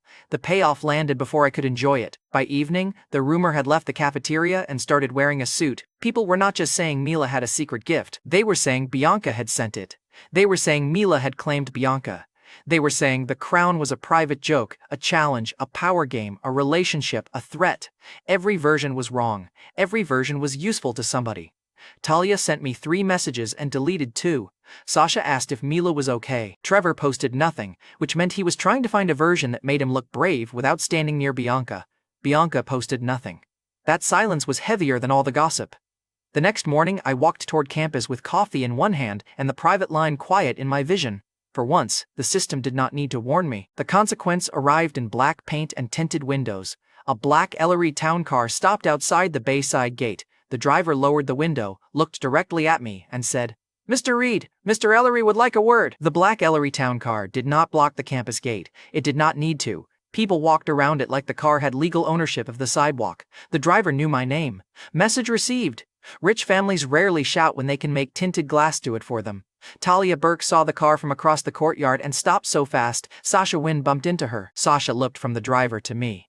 "Nolan, do you know them?" "Apparently," I said. "They know me." Mila Vance stood near the steps with her binder held too tight. She had arrived early, probably to look unaffected by the rumor that she had personally set on fire. When she saw the Ellery car, her face did not change. Her knuckles did. Bianca Ellery sat in the back seat. She did not wave. She looked at me through the open window like I was an unpaid invoice. "Get in," Bianca said. Talia made a small sound that was half envy, half survival instinct. Mila said, "You do not have to go." Funny, coming from Mila. She had dragged Bianca into the rumor in front of half the cafeteria. Now Bianca's family had sent a car, and Mila wanted to pretend choices still looked clean. I stepped closer to the car. "Is this a kidnapping?" I asked Bianca. Her eyes narrowed. "If it were, I would not let you bring coffee." Generous. "Do not test me before breakfast." I got in. The door closed with a soft, expensive sound, and the campus outside turned into a moving audience. Students stared. Talia stared hardest. Sasha looked worried. Mila looked like she wanted to stop the car with her bare hands and then claim she had simply been crossing the road. Bianca watched them through the glass. "You enjoy being seen," she said. "Only when it pays." "Then congratulations," my family noticed. She set a paper cup in the holder between us. "For you," Bianca said. I looked at it. Poison, decaf, crueler. Her mouth twitched before she killed the reaction. That tiny twitch made the ride more dangerous, not less. Bianca was not a simple rich girl throwing a tantrum. She could enjoy a line while planning to use the person who said it. That made her useful and annoying, which was a powerful combination in my life lately. I took the cup anyway. "If this is a peace offering, it is bad," I said. "It is not peace. It is proof you can accept something from my family without making a speech. I charge extra for speeches. My father might actually pay. Then I will speak slowly." Bianca looked out the window. "Do not charm him. You think I can? I think men like my father collect dangerous tools and call it judgment." She had said that out loud. Not private motive, not hidden plan, a warning. It also told me she had not brought me to Ellery Estate because she wanted me crushed immediately. She wanted to see whether I crushed well. I took one sip of coffee. The choker was not mine. Bianca's smile did not reach her eyes. I did not ask. Worse than accusation. Accusation gives you a door to fight through. Bianca's tone said she already had a room prepared. We left Bayside Metropolitan University and drove toward the part of Harbor City where the lawns got wider and the houses started pretending they were not houses. Ellery Estate sat behind iron gates, all pale stone, trimmed hedges, and windows tall enough to make normal people feel temporary. In my first life, I had only seen places like that through online articles and late rent anxiety. This time, the gate opened because a rumor had made me useful. Progress with claws. Bianca led me inside without giving a tour. Good, tours are for people you want to impress. I had been brought in because something ugly had attached itself to the family name. Arthur Ellery waited in a sunlit room with coffee already poured. Helena Ellery sat beside him, sharp-eyed and calm, the kind of woman who could turn silence into a background check. Arthur stood when I entered. Nolan Reed, he said. The young man from Bayside. That depends which version reached you, I said. Helena's mouth curved. Several, none of them polite. Bianca crossed her arms. Most of them false. Arthur looked at his daughter, then at me. False rumors can still move markets. That line told me what kind of father he was. Not soft, not stupid. Anxious, yes, but only because Bianca's scandal had touched something he measured in reputation, leverage, and family control. I sat when he gestured. Helena watched the way I moved. The new posture the system had bought me. The bruise fading from Blaine's payment. The clothes that were clean but not old money. She saw the mismatch and did not dismiss it. Arthur said, Bianca tells me you were present when this cafeteria issue began. I was present when Talia opened a box that was not hers. Bianca's eyes flicked toward me. Good, she had expected me to dodge. I gave her a name because Talia's action was visible, not private motive. Helena asked, and Mila Vance? Proud, I said. Cornered. Fast. Bianca gave a dry laugh. Fast, she threw me into her mess. You were the most expensive shield in the room. Arthur laughed once. Bianca did not. Helena leaned back. That is a shameless answer. It is also accurate. Arthur tapped one finger on the arm of his chair. I dislike scandal. I dislike my daughter being made a character in someone else's little campus play, but I dislike weakness more. Bianca looked at him. Dad. He ignored the warning. You did not panic in the cafeteria. I was eating, I said. You were watching. Watching is free. And profitable, in your case? I smiled. Sometimes. Arthur's attention sharpened. There was the door. I did not kick it open. Rich men hate being rushed unless they are the ones rushing you. I set the handle in his hand and let him think he found it. Arthur said, Bianca mentioned you embarrassed Trevor Baines before this? Trevor embarrassed Trevor Baines, I narrated. Helena laughed softly. Bianca looked annoyed that her mother laughed. Arthur said, your reputation is growing quickly for a student who just returned to campus. Reputations are cheaper when enemies advertise for you. And investments? Arthur asked. Do you treat those the same way? There it was. The rumor and the choker had only opened the door. Money was the room. The subject rich families eventually trust more than feelings. I could have given him a lecture. I could have talked models, risk, sectors, discipline. I had enough old life memory and system-assisted confidence to sound impressive for 10 minutes. 10 minutes would have killed the room. So I gave him one line. Bad investors fall in love with stories, I said. Good investors charge stories rent. Arthur sat back. Helena looked at me like she had found a knife in a silverware drawer and was deciding whether it belonged there. Bianca said, that means nothing. It means your father's question is not whether I can pick a number on a screen, I said. It is whether I can make greed pay for its own chair. Arthur smiled. Bianca saw the smile and hated me a little more for causing it. Fine. Hatred with attention was still attention. I had spent worse currencies. The meeting could have become polite. Arthur could have asked for grades. Helena could have asked about my family. Bianca could have denied every rumor until the room suffocated on manners. Instead, Arthur slid a thin folder across the table. Bayside's finance simulation opens public ranking this week, he said. Students compete with mock portfolios. Recruiters watch the top board. Family offices watch too, when their children make enough noise. Bianca's face changed. You cannot be serious. Arthur looked at her. I am curious. About him? About whether the rumor brought us a problem or a tool. I left the folder closed. That made Arthur's eyes brighten. Most people open whatever a rich man slides toward them. I wanted him to notice I could leave bait on the table until the hook was worth my time. What happens if I am neither? I asked. Helena answered before Arthur. Then you are a young man who should be careful around bored rich girls, Bianca said. Mom! Helena smiled. I did not specify which one. For the first time since I stepped into Ellery Estate, Bianca had no clean reply. I almost liked Helena. Almost. Arthur stood. Compete. Let the board answer the first question. If you embarrass yourself, the rumor loses oxygen. If you do well, we discuss whether useful people deserve useful accounts. And Bianca? I asked. Bianca's stare sharpened. Arthur glanced at her. Bianca can decide whether she wants to watch. I already watched enough, she said. I picked up the folder then. No, I said. You watched a cafeteria. This one has numbers. Bianca's smile was cold. Try not to confuse attention with talent, Nolan. Try not to confuse family money with pressure, I said. I grew up broke. Pressure raised me. Helena's eyes moved from me to Bianca.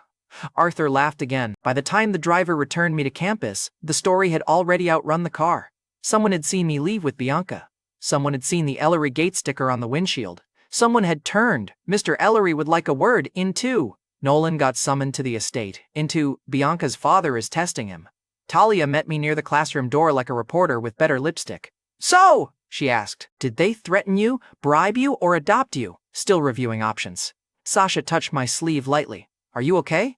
Better fed than expected. Mila stood behind them, quiet. New. Mila did not do quiet unless she was loading a weapon. She said, you went. The car had comfortable seats. That is your reason. I also liked watching Bianca pretend she was not angry. Mila's eyes narrowed. She is always angry. Then she needs hobbies. Talia leaned in. I volunteered to help spend her money. No one laughed because Bianca walked into the hall at that exact moment. The noise dipped. Bianca did not look at Talia. She did not look at Sasha. She looked at Mila first, then at me. The finance simulation opens at noon, Bianca said. I asked the department to put the ranking board on the main screen. Mila's head snapped toward her. You did what? Bianca's voice stayed smooth. If everyone wants a story, I prefer one with measurable humiliation. There it was, her tactic. Make the board public, make the risk public. If I failed, the campus shark became a loud joke with an Ellery witness. If I won, she could claim she had forced me to prove myself. Bianca thought she was building a cage. She had built a stage. Mila stepped closer to me. Not soft, competitive. Fine, Mila said. Then I am entering too, Talia said. Of course you are. Mila ignored her.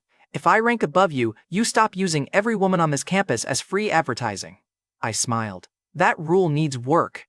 If I win, Mila said clearly, you do not date anyone on campus this year. The hallway reacted. Talia's mouth opened. Sasha whispered, Mila. Bianca went very still. Mila had just made the competition romantic in public, which meant she had admitted there was something to control. I said, and if I win? Mila lifted her chin. Name it. The old Nolan would have asked for a date. That would have been small. This Mila did not fear dates. She feared loss of control. One, unconditional forgiveness, I said. For a future offense. Mine to claim, yours to grant. The hallway loved that. Talia actually clapped once before catching herself. Sasha looked horrified and fascinated at the same time. Bianca laughed under her breath. That is disgusting. It is also fair, I said. She wants to ban me from campus romance. I want one apology coupon. Mila stared at me like she could already feel the future trouble. No physical harm, she said. Agreed. No public crime. Generous boundary. No humiliating Sasha. Sasha blinked. Me? Mila did not look at her. She has done nothing. That line changed Sasha's face. See, reactions matter when they move loyalty. Sasha had just been protected by Mila in front of everyone. The soft friend now had a reason to stay near the proud class rep even after the cafeteria disaster. I nodded. Accepted. Mila held out her hand. I shook it. Bianca watched our hands like she wanted to buy the air between them and burn it. At noon, the ranking board went live on the main screen outside the department office. No ceremony, no long explanation, just names, Mott Capital, daily return, rank, and a crowd pretending they had only stopped to check the weather. I entered late enough to annoy people and early enough to place the first move before the board locked. The cashback system did not hand me winning trades like candy. It had never been that generous. What it gave me was sharper pattern sense, old life market memory, and enough confidence to avoid the stupid mistakes students make when they want applause by lunch. I bought boring strength where the room expected fireworks. Mila bought clean, disciplined positions. Bianca watched from the side, arms crossed, waiting for the pressure to make me overplay. Trevor appeared behind her with two boys and a face that said he had come to witness my funeral. Careful, I said without turning. Ranking boards do not have lobbies. One of the boys laughed. Trevor left again. Small reward, still sweet. The first update hit at 1. Mila ranked 3rd. I ranked 9th. Talia made a pained noise. Nolan, please tell me 9th is part of your villain plan. It is a public board, I said. Villains need witnesses. Mila looked relieved for exactly 2 seconds. Then the second update hit. I moved to 2nd. The crowd tightened around the screen. Bianca stopped leaning against the wall. Mila's eyes narrowed at the positions. She understood enough to know I had not gotten lucky. I had waited for other students to chase one noisy jump, then moved into the safer strength they abandoned. No lecture needed. The board explained me better than I could.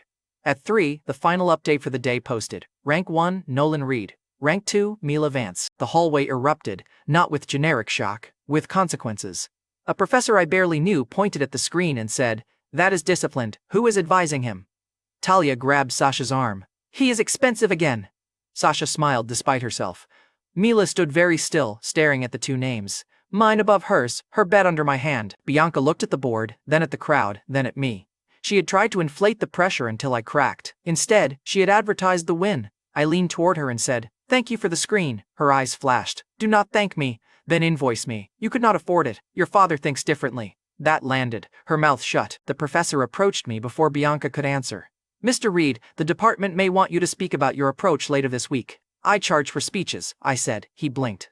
Talia laughed. Sasha hid her smile. Mila looked like she wanted to kick me and take notes. The professor decided I was joking because that was safer for him.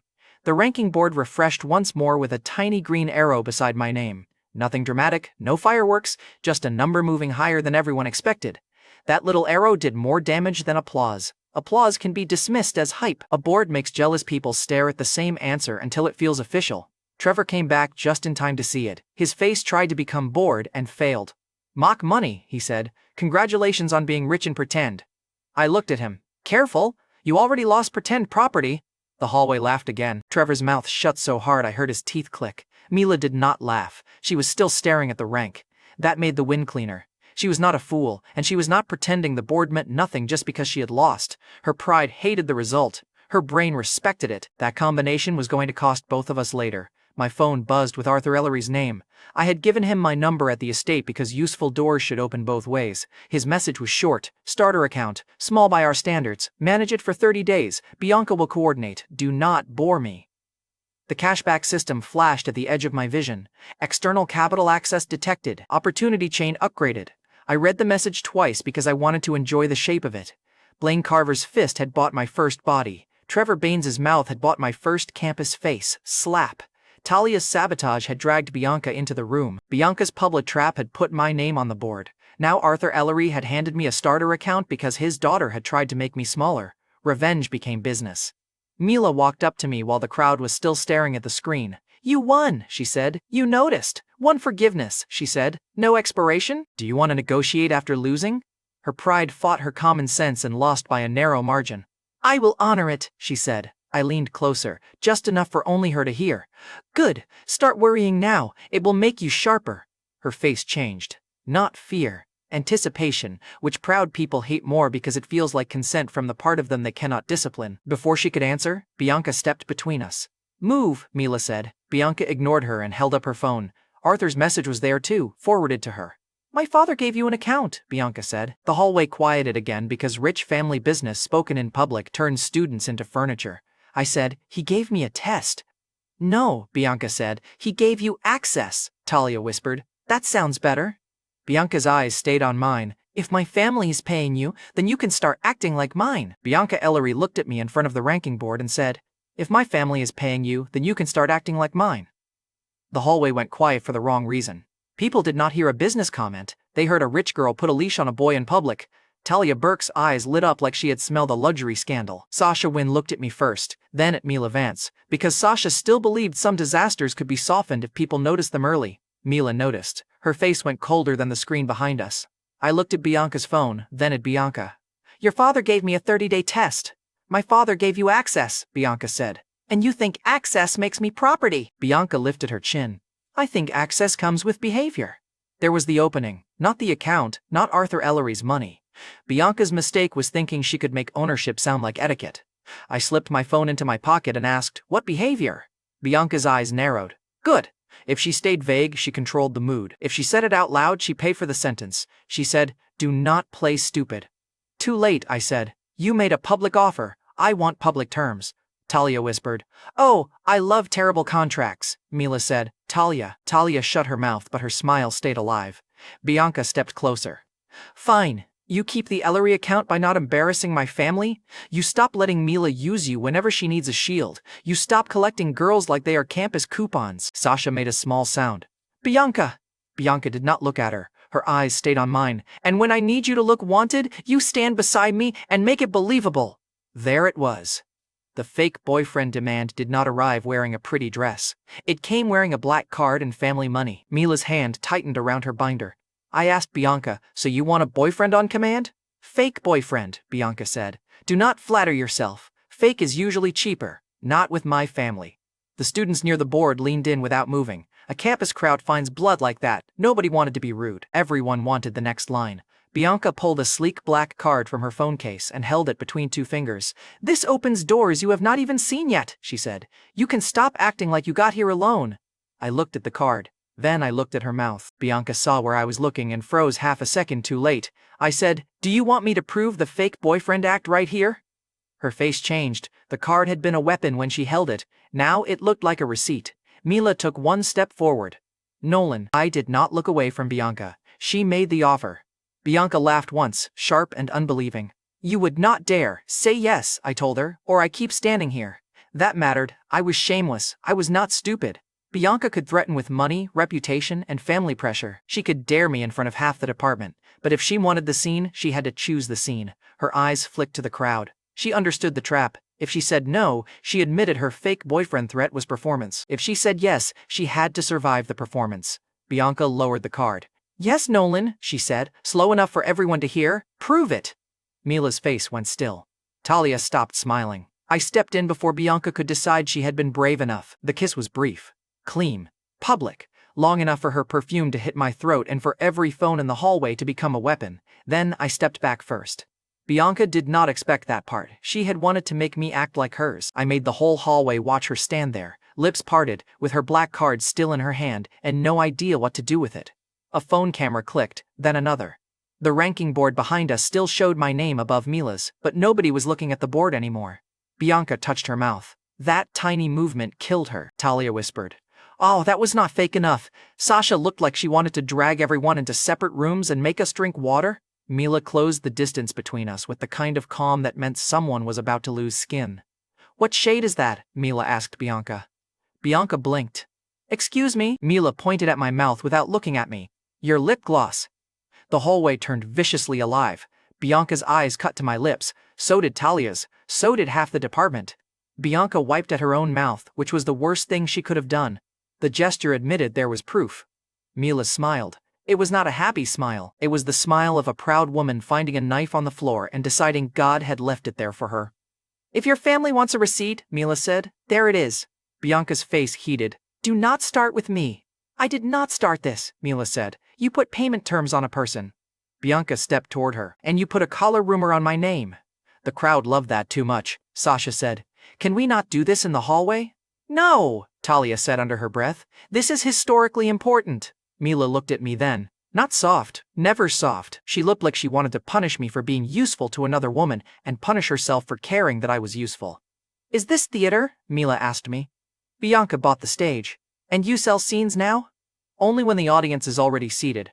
That got a laugh from the crowd. It also made Mila's eyes sharpen. She stepped closer, close enough that Bianca's perfume and Mila's clean paper scent collided between us. "Choose your prop, class rep," I said. Mila's gaze dropped to my cheek. I smiled. "Safe enough." That made her angrier, which made the next second inevitable. Mila put one hand against my shoulder, rose on her toes, and kissed my cheek, not my mouth. That would have been too simple. She chose the cheek because it was public, possessive, deniable, and cruel to Bianca all at once. The hallway made a sound that was not a gasp. It was calculation. One kiss could be fake. Two different women marking the same man in front of the finance board became a campus economy. Bianca stared at the place Mila's mouth had touched me. Mila stepped back like nothing had happened. "Now you have symmetry," she said. Talia actually clutched Sasha's sleeve. "I need a chair," Sasha whispered. "You are standing." Emotionally. Bianca's smile returned, but it had lost its clean edge. "You think a cheek kiss balances my family account?" "No," Mila said. "I think it proves Nolan is not your receipt." That line moved Sasha. I saw it in her face. Sasha did not suddenly become a fighter, but she stopped looking at Mila like the proud class rep was only a dangerous problem. For the second time in 2 sections, Mila had protected someone else's dignity while pretending she was only defending her own pride. Bianca saw Sasha's reaction too. That irritated her more than the kiss. "Careful, Mila," Bianca said. "If you keep claiming things in public, people may ask what you do in private." Mila's eyes flicked to me. Just once. Too fast for most people. Not too fast for me. Ms. Voltage had just entered the hallway without anyone saying the name. The first photo hit the campus thread before the professor who had praised me could finish escaping the scene. Someone posted Bianca's kiss. Someone else posted Mila's cheek kiss. A third person captioned it, "Rank 1 apparently comes with benefits." Talia read it aloud and said, "That is disgusting. Also, effective." Bianca snapped, "Do you ever stop talking?" "When nobody interesting is ruining their life," Talia said. Sasha tugged her arm. "Talia, fine, I will observe silently." She did not. 20 minutes later, Bianca tried to take the steering wheel back. She sent one message. "Lunch. Courtyard table. Now." I showed Talia because I knew she would react loudly enough to become a weather report. She read it, clutched her chest and said, "He has been summoned by money." Sasha frowned. "You do not have to go." "I know," I said. "That was why I went. The courtyard tables were full by then." Bianca had chosen the center one, of course. Rich girls do not accidentally sit where people can see them. She had a coffee she had not touched, her black card on the table, and an empty chair across from her like a trap with good posture. Mila saw the table from the walkway. She did not come over. She slowed just enough to prove she had seen it. Bianca saw that too, and her smile returned. "Sit," Bianca said when I reached her. "Is this still fake dating, or did we move into obedience training?" Her eyes flashed. "Sit down, Nolan." I sat beside her instead of across from her. That ruined the picture she had prepared. The empty chair across from Bianca made her look like she had been waiting. Sitting beside her made it look like I had arrived with permission to edit the scene. Talia appeared 3 seconds later with Sasha because shame was not one of Talia's hobbies. "Can we sit?" Talia asked. Bianca said, "No." I said, "Yes." The two answers hit the table together. Talia's eyes shone. "I adore group projects." Bianca turned to me slowly. "A fake boyfriend would support me. A good fake girlfriend would know when the audience needs supporting cast." "Do not call me that. You started the genre." Sasha sat carefully, like the chair might file a complaint. Talia sat like she had personally been invited by Scandal. Bianca pushed the untouched coffee toward me. "Drink," she said. I looked at the cup. "You do not know my order." Her mouth tightened. Sasha, traitor to peace and angel of detail, said quietly, "Black coffee, no sugar." Bianca's eyes went to Sasha. Sasha immediately looked like she regretted having a memory. Mila, who had absolutely not come over, arrived at the end of the table with her binder against her chest. "He also hates decaf," Mila said. Bianca looked at her. "Were you invited?" Mila looked at the empty chair across from Bianca. "Apparently nobody was. The table next to us went quiet. Useful." Bianca picked up the black card, stood, and walked to the counter without another word. Talia leaned toward me. "She is buying you coffee to prove she owns you?" "No," I said. "She is buying coffee because she forgot ownership requires customer research." Sasha covered her mouth. Mila looked away, but not fast enough to hide the smile she strangled. Bianca returned with black coffee, no sugar. She placed it in front of me like a challenge. I took one sip. "Better," I said. That single word hit her harder than a thank you. The surrounding tables read the whole scene. Bianca had summoned me. I had moved her chair arrangement. Talia and Sasha had invaded. Mila had corrected the order, and Bianca had still paid. It was petty. It was also status. Bianca sat down beside me this time. Not across. The third kiss of the day landed without anyone touching anyone. Mila saw the seat choice and went still. Talia whispered, "Oh, she adapted." I raised the coffee slightly toward Bianca. "Learning already," I said.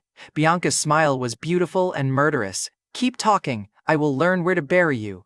"American campus," I said. "Use a committee. They hide everything slower." Sasha made a sound of distress. Talia laughed. Mila said, "You are both exhausting."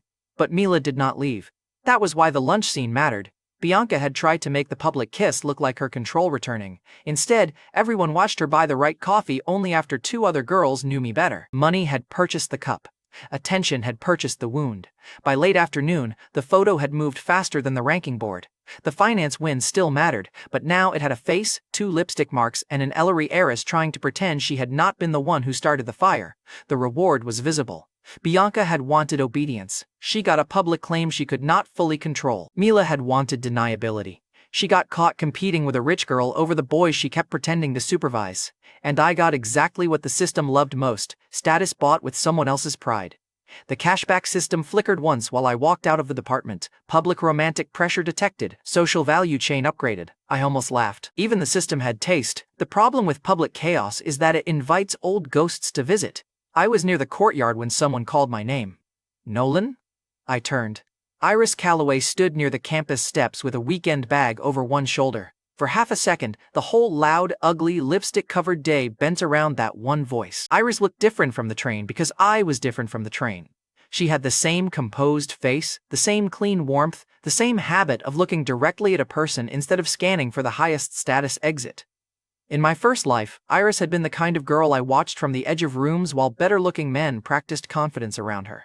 In this life, she had seen me bleed on a train before she saw me win anything. That made her dangerous in a quieter way. She did not need the ranking board to believe I had weight. She had seen Blaine Carver's money arrive because he underestimated me.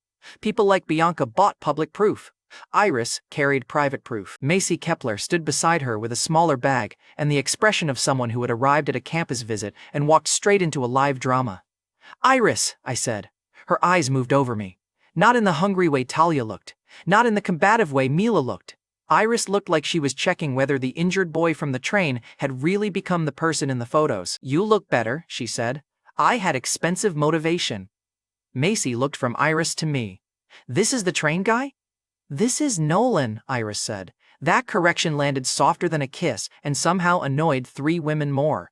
Talia appeared beside Sasha like she had teleported toward gossip. Bianca followed from the department doors, still carrying the black card like a grudge. Mila came last. Of course she did. Proud women never enter a battlefield first if they can make everyone notice the entrance.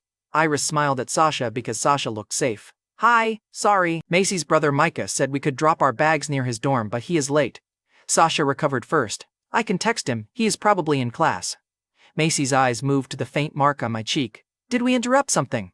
"A group project," I said. Bianca gave me a look. "Do not call me a group project," Talia said. "Technically, there are deliverables." Mila's gaze stayed on Iris. It was not hatred. Mila did not know Iris enough to hate her. It was worse. Measurement. Iris was the girl from the beginning, the one who had seen me bleeding before campus learned to call me dangerous. That kind of woman is hard to dismiss because she owns a version of you nobody else can buy. Mila heard that without anyone explaining it. "So you are Iris Calloway," Mila said. Iris turned to her. "Yes, the train story makes more sense now." Sasha's face tightened. "Mila." Iris stayed polite. "What story?" Mila's mouth opened. I knew that look. She was about to use elegance as a weapon. She would not insult Iris crudely. Mila was too skilled for that. She would say something clean enough to deny and sharp enough to bleed, so I stopped her. "Careful," I said. Mila's eyes cut to me. I said, "Your queen once wrote, 'Never cut the girl who saw the door, cut the man who opened it.'" The courtyard lost its noise around Mila. Not everyone understood the line. That made it better. Bianca saw Mila freeze. Talia saw it. Sasha saw it. Iris only looked confused, which kept her clean of the secret. Mila's voice dropped. "Where did you hear that? You should guard your drafts better." Her face did not crack. Her hand did. The binder edge bent under her fingers. The secret author pressure was working, not exposure, not yet. Exposure was cheap if it landed before fear had time to earn interest. Bianca looked between us. "What does that mean?" "It means," I said, Mila was about to make a mistake in front of a guest. Iris looked at Mila and then at me. "I did not mean to cause trouble." "You did not," Sasha said quickly. Talia added, "Trouble was already enrolled full-time." Macy leaned toward Iris and whispered loudly enough for half of us to hear, "Do you still want to stay here this weekend?" Iris smiled, but her eyes stayed on me. "Now I am curious." That line moved the board again. Macy groaned. "That means yes." Iris finally looked away from me and gave Macy a calm little smile. "It means Micah is late and I am not carrying this bag around campus forever." "I can take it," I said. Bianca's eyes cut to my hand before Iris could answer. Mila's eyes did the same. Talia whispered, "Oh, the bag has become political." Sasha looked like she wanted to apologize to the bag. Iris handed it to me anyway, not flirtatious, worse, natural. Bianca heard first crush warmth. Mila heard challenge. Talia heard opportunity. Sasha heard a headache. I heard the past knocking politely on a door the present had already kicked open. By sunset, the campus thread had 3 active arguments, whether Bianca and I were fake dating, whether Mila had publicly claimed me, and whether Iris Calloway was the original reason Blaine Carver had paid so much money after the train incident. None of those arguments were fully correct. All of them made me more expensive. Bianca sent one message. "Do not enjoy this too much," I answered. "Then charge me for it." She did not reply. Mila did, not from the class group, not from her normal number. The private line buzzed while I stood outside the dorm. Miss Voltage wrote one sentence. "Sweet. Tonight, no audience." Across the courtyard, Mila Vance slid her phone into her bag without looking at me. Bianca's black card had started the day as a leash. By night, it had paid for a door Mila was angry enough to open herself. Mila Vance sent the word sweet like it was a threat. She should have known better. Threats are cheaper than rooms. I did not answer her message right away. I opened the cashback system and selected the black key. The prompt was simple: Marwood Grand Hotel, Beacon Suite, available tonight. The system did not explain the discount, the status tier, or the hotel rules. Good. I did not need a tutorial. I needed a door that made pride expensive to walk through. I booked the suite, watched the receipt hit my phone, and felt the points credit at the edge of my vision. Black key access confirmed. Social territory potential detected. The system's polite translation: I had just rented a battlefield with better towels. I sent Mila the address. Then I sent a second message: do not come if you want an apology. She read it. I sent a third: do not come if you want an audience. She read that too. For almost 5 minutes, she gave me nothing. Then Ms. Voltage replied, "Stop warning me like I am fragile." I smiled at the phone. Mila's problem was simple. She thought every warning was an insult because she spent her whole life pretending nothing could reach her. The Marwood Grand Hotel did not look like a place for broke college boys with old subway trauma. The lobby was all quiet light, dark stone, polished shoes, and staff trained not to look surprised at money. In my old life, I had walked past hotels like that, with takeout bags and a bank balance that made revolving doors feel judgmental. This time, the front desk saw the black key marker on the booking and stopped treating my age like an error. No lecture, no long check-in. Just a sweet key, a better elevator, and the kind of silence that tells you money has already spoken. The Beacon Suite sat high enough over Harbor City that the campus looked like a toy problem from the windows. Useful. People make smaller decisions in small rooms. I wanted Mila to walk into a room that made denial look underdressed. There was a skyline window, a dining table set for two, a private bar I ignored because drunk consent is cheap writing, and a bedroom door I left open on purpose. Not as invitation. As pressure. If Mila wanted to accuse me of hiding the real meaning of the night, she would not get the easy angle. I ordered coffee, fruit, and food we could actually eat without turning the scene into a bad romance poster. The hotel sent everything under my name. Mr. Reed on the tray card. Mr. Reed on the suite phone. Mr. Reed on the small welcome screen beside the door. In college, most people still had their parents' names floating behind them like a credit check. The Beacon Suite made my own name look like it had weight, not romance, ammunition. Then I waited. Waiting is usually dead time. This was not. Every minute asked the same clear question: would Mila come as the proud class rep, as Miss Voltage, or as the girl who had kissed my cheek because Bianca touched my mouth first? At 9:18, the suite doorbell rang. I opened the door. Mila stood there in a dark coat with her hair pinned back too neatly. First sign she was nervous. Mila only became perfect when she was trying to hide a crack. She looked past me into the suite. For 1 second, her face forgot to be bored. The skyline did the work for me. Then she recovered and stepped inside. "Subtle," Mila said. "I considered a broom closet," I said. "But you asked for no audience, not no standards." She turned on me. "Do not joke. Then do not arrive like a verdict." Mila removed her coat slowly and laid it over the back of a chair. No rush, no shaking hands, but her eyes kept moving. Window, table, key card, my phone on the counter, the open bedroom door, the second coffee cup. Then she saw the welcome screen. "Mr. Reed." Her mouth tightened. "You enjoy seeing your name on expensive things," she said. I spent years seeing my name on late notices. That stopped her long enough to matter. I did not soften it. I did not ask for pity. I just let the sentence sit there beside the skyline. Mila looked away first. Then she looked back at the screen. "So this is revenge?" "Partly. What is the other part?" "Practice." She understood enough not to ask for what. She was mapping exits and weapons at the same time. That was why I liked fighting her. Mila did not enter rooms. She audited them. "You knew," she said. I leaned against the table. "That is a large sentence. The line in the courtyard. It was a good line. It was mine. Then protected better." Her eyes flashed. "How long?" "Long enough to know Ms. Voltage writes queens who pretend they hate chains until someone asks who holds the key." The name landed between us. Mila's fingers curled once against the chair. She did not deny it. That mattered. Not because I needed confession, I already had enough. It mattered because Mila chose not to waste the night on a lie that would make both of us smaller. "If you tell anyone," she said, "I will ruin you." "You would try." "I would succeed." "Maybe," I said, "but then everyone would know you were scared enough to swing." She hated that because it was true. Exposure was not my best weapon. Restraint was. A secret is worth more when the owner knows you could sell it and still decide not to. Mila walked to the window. Harbor City burned below us. All traffic, water, and lights that belonged to people who thought they were important from far away. "Bianca kissed you," she said. "She gave permission first." "That is not what I asked. It is the answer that matters." Mila's reflection looked at me in the glass. Did you enjoy it? Yes. That turned her around. She expected mockery. She expected evasion. She did not expect the clean answer. I said, Bianca tried to buy obedience. I enjoyed making her pay in public.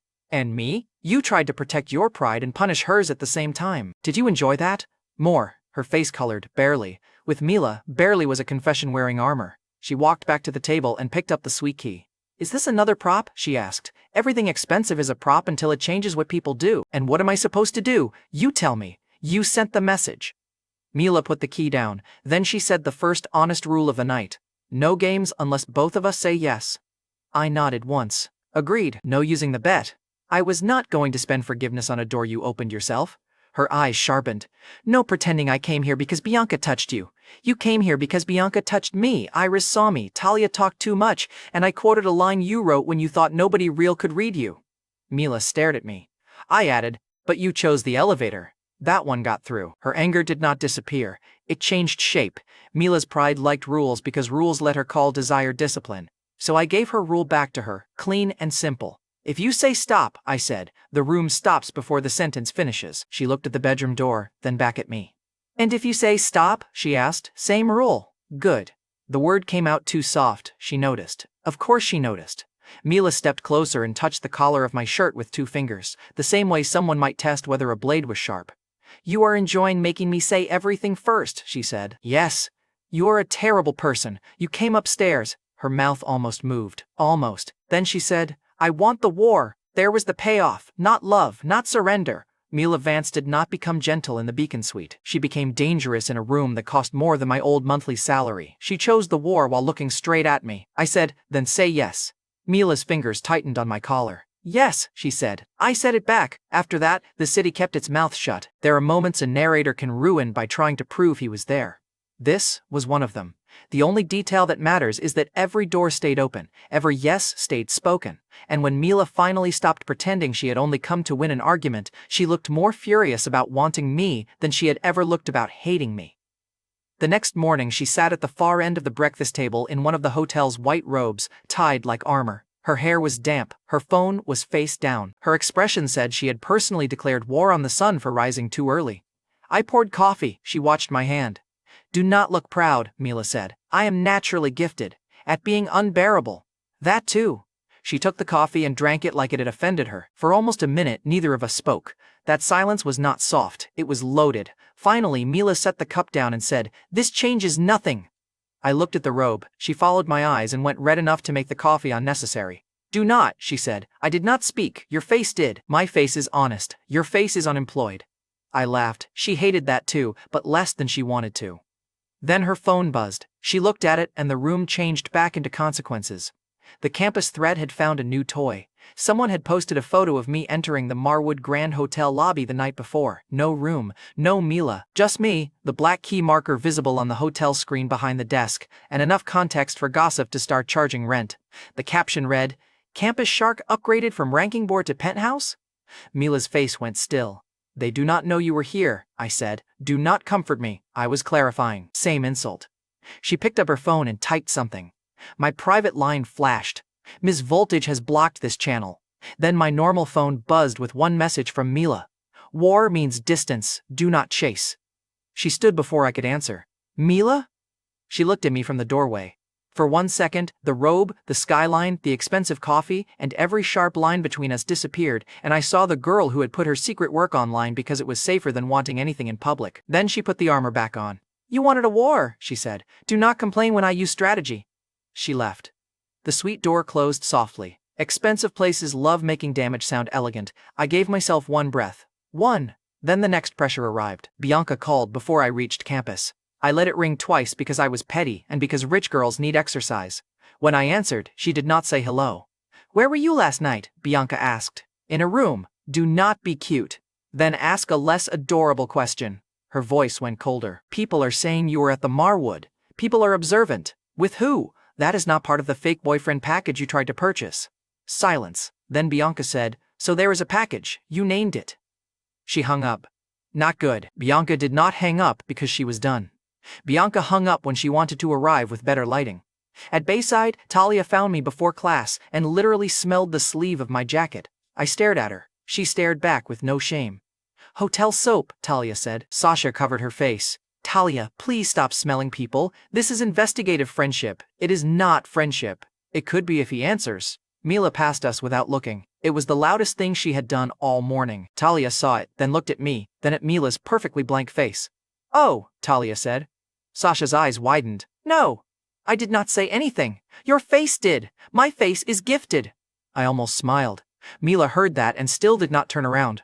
Good. If she had turned, the night would have looked like a weakness. By not turning, she made everyone wonder harder. Bianca arrived 10 minutes later. She wore sunglasses indoors. That was either a fashion choice or a murder warning. With Bianca, the categories overlapped. She walked straight to me, stopped close enough for the room to notice, and placed a coffee cup from the Marwood Grand Hotel on my desk. The sleeve had the hotel crest. No room number, no proof, just enough status object to make the room turn. You forgot breakfast, Bianca said. Talia whispered, I am going to pass away. Sasha whispered back, please do it quietly. Mila finally looked. Bianca smiled at her. That smile said she knew nothing and intended to weaponize the shape of what she did not know. I took the coffee. Thank you, I said. Did you charge it to our fake relationship account? Bianca's smile twitched. Mila's pen snapped against the page. Small sound, useful sound. The class heard it. Bianca heard it. I heard the next problem forming behind us. Near the back of the room, Tristan Clay leaned against the wall with two seniors I did not know by name and did not need to. He was not in our class. He had no reason to be there except Bianca. Tristan looked at the Marwood cup, then at the photo on his phone, then at me. His smile had no curiosity in it, only insult. Knox Weller stood beside him. Knox did not smile at all. He had the shoulders of someone who believed a room was honest only after somebody hit the floor. I had seen that type before. Blaine had been loud with it. Knox was quieter, which meant worse. Bianca noticed my eyes move. She turned. Tristan lifted his phone slightly, showing the hotel photo like it was a joke he owned. Nice room, Reed, Tristan called. The professor was not there yet. The class went alert. Mila did not move. Bianca's expression sharpened. Tristan! He ignored her. Just wondering. Some guys use rankings to get internships. Some use them to play rich. I leaned back. You came all the way here to ask about my sleepover budget? The class laughed. Not hard. Enough. Tristan's smile thinned. Knox looked at me like he was measuring a ring. Bianca said, leave. Tristan's eyes stayed on me. Careful who you borrow status from. Careful who you borrow courage from, I said. Standing near Knox does not make you dangerous. That moved Knox, only one step. But the floor felt it. The professor entered, saw the seniors, and paused. Bianca looked genuinely angry now, not jealous. Angry that her public game had invited men who thought her attention was community property. Tristan held up both hands and backed out. Knox went last. He looked at me once before leaving. No threat spoken, no need. That was the danger with men like Knox. They did not always bark before they bit. After class, Bianca cornered me near the stairwell. Do not provoke Knox, she said. He came to my class, because the photos made you look like you were using my circle. Your circle sounds fragile. My circle is bored, rich, and male. Fragile still breaks things. That was useful. Bianca had said enough for me to know this was not just gossip. The photo and fake relationship had touched senior pride. Mila passed behind Bianca and heard the last line. She did not stop, but her message came 30 seconds later from her normal number. Do not be stupid with him. I answered, which him? She replied, do not make me list men who need helmets. Then she blocked me again. I respected the consistency. By evening, the Marwood photo had become a campus map. People did not know what had happened in the Beacon Suite, so they invented better versions. Bianca was named in half of them. Mila was named in the other half. Iris appeared in a few because the internet loves making innocent people pay rent in scandals. I went back to my dorm after sunset because hiding in luxury too early would make the suite look like an escape. Brody Kane waited near the vending machines on my floor. Brody had the relaxed posture of a man who had seen enough stupid violence to appreciate it from a distance. Reed, he said, if this is about the hotel photo, take a number. It is about Knox Weller. That stopped me. Brody stepped closer and kept his voice low enough that the passing students heard nothing useful. Knox and Tristan were asking who had access to your room. Popular question. They were not asking like fans. I looked down the hall toward my door. Brody followed my eyes. One of their friends asked about a room key, he said. I thought you should know before you sleep.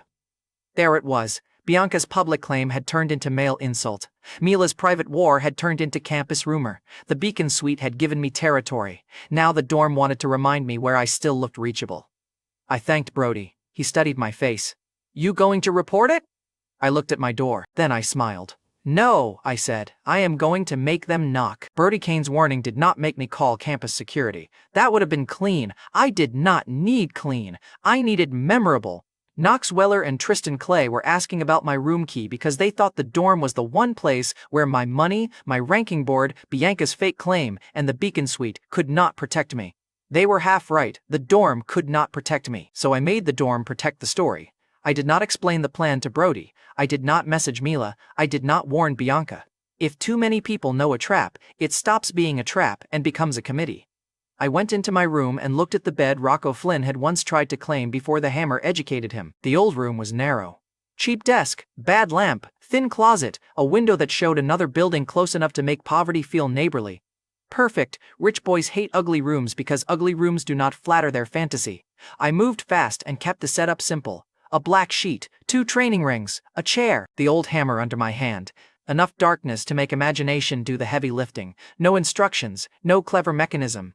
The scare was not engineering, it was psychology with bad lighting. Men who come to jump one person in the dark already brought the fear with them. I only had to give it a shape. At 12:11, the hallway went quiet in the way dorm hallways only go quiet when people are pretending not to hear something. At 12:16, my phone buzzed. Brody wrote, 2 came up the back stairs. Knox is not first. Smart. Knox Weller had the kind of pride that liked results but disliked fingerprints. He wanted me scared, maybe bruised, maybe begging. He did not need to be the first body through the door if Tristan and the others could soften the room. At 12:18, the handle moved. I was already in the dark. The door opened an inch, then wider. Tristan Clay whispered, "Reed?" He tried to sound amused. His voice came out thin. Behind him, one senior held the phone light low. Another carried a bat against his leg like he had watched too many movies and understood none of them. They stepped in expecting a target. The phone light lifted. It hit the sheet. For one full second, nobody breathed. The shape hung in the middle of the room, pale where the sheet caught the light, limp enough to make the brain finish the picture before courage could object. The senior with the bat dropped it. It hit the floor so loudly the hallway answered. Tristan made a sound. "I will remember fondly until I die a second time." "No," he choked. "No, no, no." The phone light shook. The second senior backed into the desk, knocked over a cup, and slipped on his own panic. Then I stepped out from the side shadow with the hammer in my hand. "Boo," I said. The senior on the floor screamed. Not shouted. Screamed. Dorm doors opened down the hall. One student yelled, "What happened?" Another yelled, "Is that Tristan?" Tristan turned toward the door so fast he hit his shoulder against the frame. The senior with the phone tried to run, forgot the dropped bat, stepped on it, and nearly folded himself in half. The hallway light snapped on. Now the scene had witnesses. Tristan Clay, upperclassman, Bianca Circle parasite, hallway threat specialist, stood in my doorway with his face drained white and his hand pressed against his chest like he had just met every ghost in his family. I held the hammer loosely. "You dropped something," I said. Nobody moved, so I pointed at the bat. "Pick it up." The senior closest to it looked at me, then at the open doors, then at Tristan. Tristan whispered, "Pick it up." That was the first useful thing he had said all night. The senior picked it up with 2 fingers like the bat had become evidence of his own stupidity. I said, "Now put it on my desk." He did. Brody appeared at the far end of the hallway, hands in his hoodie pockets, watching with the calm interest of a man deciding whether his story was worth repeating. Knox stood behind him near the stairwell. Not close, not inside the room. He had let the others open the door. That was important. Knox was not afraid yet. He was offended. The difference would matter later. Tristan finally found his voice. "You are sick. You came into my room after midnight with a bat," I said. "Do not make me sound like the weird one." The hallway laughed. That laugh hurt him more than the scare. Fear can be hidden after a while. Laughter sticks to your clothes. Tristan's face twisted. "You think this is funny? I think it is cleaner than calling your parents." He went still. Rich students hate that sentence because it reminds them every secret has a family invoice. I stepped closer. "You broke my cup," I said. The senior who had slipped looked at the floor. Water spread under the desk with cheap coffee grounds in it. "Clean it," I said. He blinked. "What?"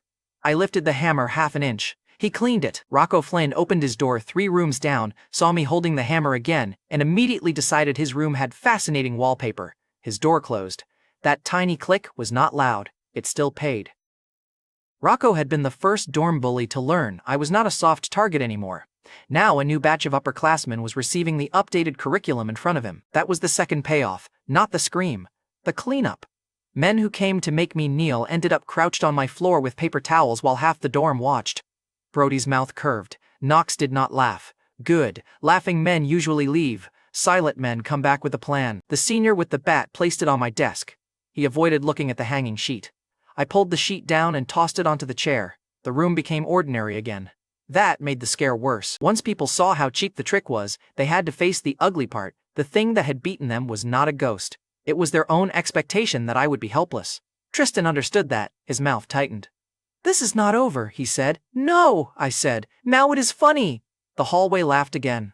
Tristan pushed past his friends and left. The two seniors followed him fast enough to look like retreat and slow enough to pretend it was choice. Knox stayed near the stairwell until the others passed him. Then he looked at me. I looked back. No words, no need. Brody waited until Knox disappeared down the stairs before walking over. "That was insane," Brody said. "Efficient. They might come back. Then they should practice screaming quietly." Brody glanced at the hammer, the sheet, the open doors, the students still peeking out, and the bat on my desk. "You want me to spread what happened?" he asked. "You were going to spread it anyway." "True." "Then spread the clean version," I said. "They came with a bat. They screamed first. They cleaned before they left." Brody nodded slowly. His respect shifted from amusement to utility. He was not my best friend, not yet, maybe not ever. But Brody understood one thing that mattered on campus. Reputation works better when someone else carries it for you. The dorm did not sleep after that. Neither did the campus thread. By 1 a.m, there were blurry photos of Tristan's face, the bat on my desk, the wet floor, and one terrible angle of my neck where the sheet harness had left a red mark. The mark looked worse than it felt. Unfortunate. Also useful. Talia sent 3 messages. "Are you alive? If you are alive, this is incredibly rude to my stress levels. If you are dead, ignore the second message." Sasha sent one. "Please answer someone." Mila sent nothing from Miss Voltage because she had blocked that door herself. Then my normal phone buzzed. "If this is one of your jokes, answer before I decide I hate you permanently." No name needed. Mila's anger had perfect punctuation. I answered, "Tempting offer, but I am alive," she replied. "Unfortunately, I am relieved." Then she blocked me again. Consistency is a form of affection if you are damaged enough. At 1:09, Bianca called me 17 times. I answered on the 18th because I respected dedication. "Where are you?" she demanded. "Dorm." "Do not lie to me. I saw the photo." "Then why ask?" She inhaled sharply. "The red mark, Nolan. Relax. Do not say relax to me." There was something in her voice I had not heard before, not ownership, fear. It hit differently when Bianca stopped sounding expensive. "I am fine," I said. "Marwood, now." "You are ordering me?" "Yes." That sounded almost sincere. "If you make a joke when I get there," Bianca said, "I will throw something at you." She hung up. This time, I did not make her wait. I took the bat off my desk, handed it to Brody, and said, "Keep this ugly thing away from my room." Brody raised an eyebrow. "Souvenir? Reminder? For them or you?" "Yes." He laughed once and took it. I went to the Marwood Grand Hotel with the red mark still visible because hiding it would have made it look like shame. The Beacon Suite felt different after the dorm. Cleaner, higher, more useful. The dorm was where enemies thought they could reach me. The suite was where they had to imagine me. Bianca arrived 10 minutes after I did, hair loose, coat thrown over clothes that looked expensive enough to have an opinion. She came in without waiting for me to invite her. The first thing she did was grab my collar and pull it aside. Her fingers stopped near the red mark. For once, Bianca Ellery had no perfect lying ready. Then fear turned into anger because anger was where she kept her balance. "What is wrong with you?" she said. "People keep asking that like I am the one bringing bats indoors." "You staged a fake death scene, a fake hanging shape," I corrected. "Important distinction. Do not correct me while I am trying not to panic." That shut me up for half a second. Only half. Bianca saw it and hated that she had won even that much. She pushed my collar back into place. "You could have been hurt. They were cowards. Cowards still swing." That line had weight. Bianca knew rich cowards. She had grown up around boys who used family names as helmets and other people's bodies as test walls. I sat on the edge of the table. "You rushed over because you felt guilty." Her face hardened. "Do not flatter yourself. You thought your public fake boyfriend stunt helped paint a target." I said, "Do not flatter yourself." "And you thought if Nolan Reed got found hurt in a dorm after you turned him into campus gossip, your father would look at you like you had broken another expensive thing." Bianca slapped the table with her palm. "Not me. The table. Progress. Stop talking like you know my family," she said. "Then stop acting like your family is the only reason you are here." That hit. Her eyes flashed, but she did not deny it. There are moments when pushing harder breaks the scene. This was not one. This was a rich girl standing in a presidential suite at 2 a.m. because fear had dragged her out of bed faster than pride could dress itself. That kind of fear is expensive. I intended to invoice it. I picked up a folder from the table. Not documents, not a contract, just a blank hotel notepad with 3 lines I had written after the dorm. Private study nights. Capital circle. Controlled access. Bianca stared at it. You cannot be serious. They came to my dorm because dorms are cheap. They would not have walked into this suite. You want to talk business right now? You came here because danger made the room honest. That is the worst pitch opening I have ever heard. Still listening, she was, so I continued. Bayside is full of rich kids pretending they do not need somewhere private to meet, study, network, flirt, hide, and feel chosen. The Marwood is close enough to campus to become a status shortcut. The Beacon Suite is already a rumor. Your name makes it legitimate. My name makes it dangerous. Bianca looked at the skyline. She wanted to dismiss it. The problem was that she understood status too well. You want to turn a hotel suite into a campus club, she said. Clubs have committees. I hate committees. A private hub then, a room people pay attention to before they enter. And you need my money. I need your impatience, I said. Money is just how rich people confess it. She laughed despite herself. There she was, Bianca the rival, Bianca the sponsor, Bianca the girl who liked danger better when she could put her name on it. My father gave you a starter account, she said. Now you want my personal capital too? Your father's money makes me useful. Your money makes you independent. Her smile died. The real pitch was not profit. Freedom. Bianca had tried to own me because she hated being handled by Arthur's plans, Helena's readings, campus gossip, and rich boys who thought proximity to her was a future asset. If I made the suite ours, she was not just the girl whose father gave me access. She became the person who saw the territory first. Bianca sat slowly. How much? She asked. 2 million. She stared. You are disgusting. You asked for a number. I expected something reasonable. Then invest in someone reasonable. Her eyes moved to my neck again. The fear had not left. It had changed jobs. Now it was holding the door open for ambition. If I do this, Bianca said, you do not get to call me jealous. Fine. You do not get to call me scared. In public, Nolan, fine, and this is not boyfriend money. No, I said. It is accomplice money. She looked at me for a long second. Then she picked up her phone. No dramatic bank tutorial, no password scene, no financial lecture. Just Bianca Ellery's thumb moving once, her jaw tight enough to cut glass, and my phone buzzing with a confirmation that made the cashback system flare bright in the edge of my vision. $2 million transfer received. External capital chain expanded. Black key territory upgraded. I read the number once, then again, because I was not a saint. Bianca watched me enjoy it. My father does not hear about this first, Bianca said. First? Do not be cute. I am being accurate. She pointed at the phone. This is my money. That was the point. If Arthur asks, this was a private campus project. If Arthur asks, you finally made an independent decision with a measurable upside. Bianca's mouth opened, then closed. That line did more than flatter her. It gave her a story she could survive telling later. Rich people love rebellion more when it comes with a business label. You look happier about the money than about me being worried, she said. The money is less confusing. You are impossible. You transferred $2 million to impossible. She leaned back and covered her face with one hand. For a second, she looked her age instead of her last name. Then she dropped the hand and pointed at me. Accomplice, she said, not girlfriend. You keep making categories, because you keep ruining them. Best compliment she had given me so far. I lifted the hotel coffee cup toward her. To ruining categories. She did not toast, she did smile. Small, angry, real, that was enough. The suite had changed again. Earlier, it had been Mila's battlefield. Now, it was capital. Bianca's panic had become money. The ambush had become territory. Knox and Tristan had tried to make my dorm feel unsafe, and in doing so, they helped sell the room that would make me harder to reach. Good enemies pay rent like that. Morning came with 3 consequences. First, Tristan did not come to class. Second, Brody sent me a photo of the clean dorm floor with one line. Hallway says he screamed before the lights came on.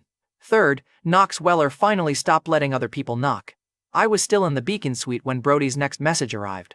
Knox says if Reed wants respect, he can earn it in the gym. A second message came right after. His words, no ghosts, no tricks, no girls, no rich family shelter. Bianca read the screen over my shoulder before I could tilt it away. Her face changed. Not fear this time. Calculation. Do not answer like an idiot, Bianca said. He asked for respect. He asked for a fight. Same thing, different marketing. Nolan, Bianca. She looked at the transfer confirmation still open on my phone, then at Brody's message. You really do turn every disaster into an invoice, she said. Only when the customer insists. Mila had chosen war. Bianca had bought in. Tristan had screamed, and Knox Weller had just made the mistake every proud fighter makes sooner or later. He thought respect was something he could force me to earn with his rules. I looked out over Harbor City from the Beacon Suite and smiled. "Tell him," I said to Brody's message, "I charge admission." Brody Kane's message arrived while Bianca Ellery was still staring at the $2 million she had just transferred into my future. "Knox Weller says if Reed wants respect, he can earn it in the gym." A second line followed. "No ghosts, no tricks, no girls, no rich family shelter." Bianca read over my shoulder and made the kind of face rich girls make when they discover violence has terrible branding. "Do not answer like an idiot," she said. I typed back to Brody anyway. "Tell him I charge admission." Bianca grabbed my wrist before I could send more. "Nolan." I looked at her hand on me, then at her face. "Is this concern or investor oversight? It can be both." "That is almost romantic. That is almost why people try to hit you." She was not wrong. Annoying women rarely are when the subject is other men's pride. Knox wanted me to meet him where fists were the only language. I did not give men like Knox the first venue they requested. That was how idiots walk into cages and call it courage. I needed to answer the challenge without paying it early, so I used the Beacon Suite. By noon, Brody brought 3 upperclassmen to the Marwood Grand Hotel. 2 had been connected to Tristan Clay's midnight stupidity. The third came only because the story had gotten too expensive to ignore. They entered the suite expecting a rich poser hiding above campus. They found catered food, heavy glassware, a skyline view, and me sitting at the head of the table with the black key card beside my plate like a little black insult. The first upperclassman stopped at the door. "This is really yours? For tonight," I said. "Respect the rental period." The second upperclassman tried to laugh. "So what is this, a victory party?" "No," I said, "a correction. Victory parties are for people who survived a fight. You people survived a rumor and came here to see if the rumor had furniture." Brody looked at the food, then at the men behind him. "He is not wrong." I pointed to the table. "Eat if you want. But first, one rule. Nobody in my room gets to pretend last night was mutual combat." Tristan came with a bat. His friend screamed. The floor got cleaned. Say the clean version or go hungry. The first upperclassman looked at Brody. Brody did not save him. That was the small test I needed. If Brody corrected me, the room stayed his. If Brody let them answer, the suite became mine. The upperclassman swallowed. Tristan came with a bat. He screamed. "They cleaned." "Good," I said. "The pasta is less embarrassing." The second one muttered, "He is going to kill us if he hears we said that." Sella North answered from the doorway before Brody introduced her. He already heard worse. He is mostly mad because the photos were ugly. Sella entered like that, not scared, not warm, and absolutely aware of which men depended on better lighting than they deserved. Brody laughed and walked in first. That mattered. Men who had watched Tristan scream were now watching Brody relax under my roof. Status is contagious when the right person stops flinching. Bianca stood near the window with her arms crossed. She had insisted this was a terrible idea, then spent 10 minutes adjusting the fruit tray because apparently terrible ideas still needed presentation. Sella North came in behind Brody. Brody introduced her with one sentence. "Sella knows the senior crowd, and she actually tells the truth when it costs her." Sella looked me over. She did not do the Talia Burke price scan. She measured exits, witnesses, and Bianca's posture near the glass. "So you are the campus shark," Sella said. "Depends who is swimming." Her mouth curved. "And the suite?" "Territory," I said.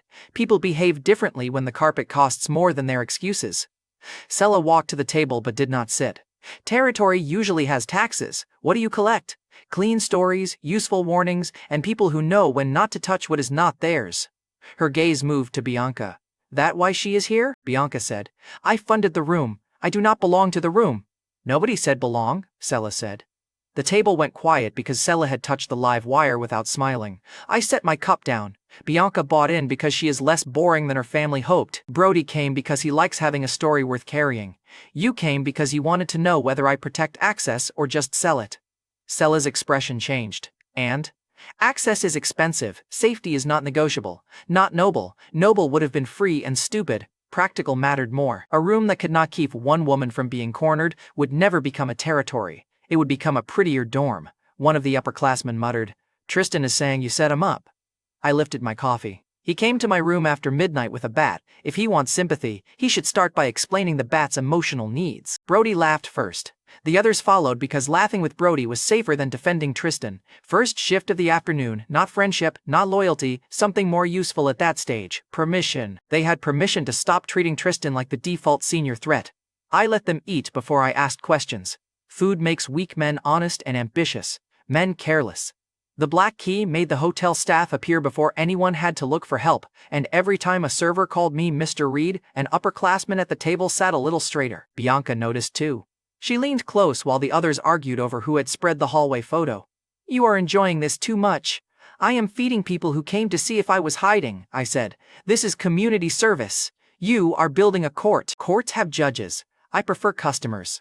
She looked at the table, then at Brody, then at Sela. "And Knox?" "Knox wanted no girls and no rich family shelter," I said. "So I invited girls and used rich family money to order dessert." Bianca tried not to smile. "Failed." Sela saw it. That reaction mattered too. Sela had entered as Brody's test. She watched Bianca Ellery, the girl senior men orbited like unpaid satellites, fail to stay cold around me.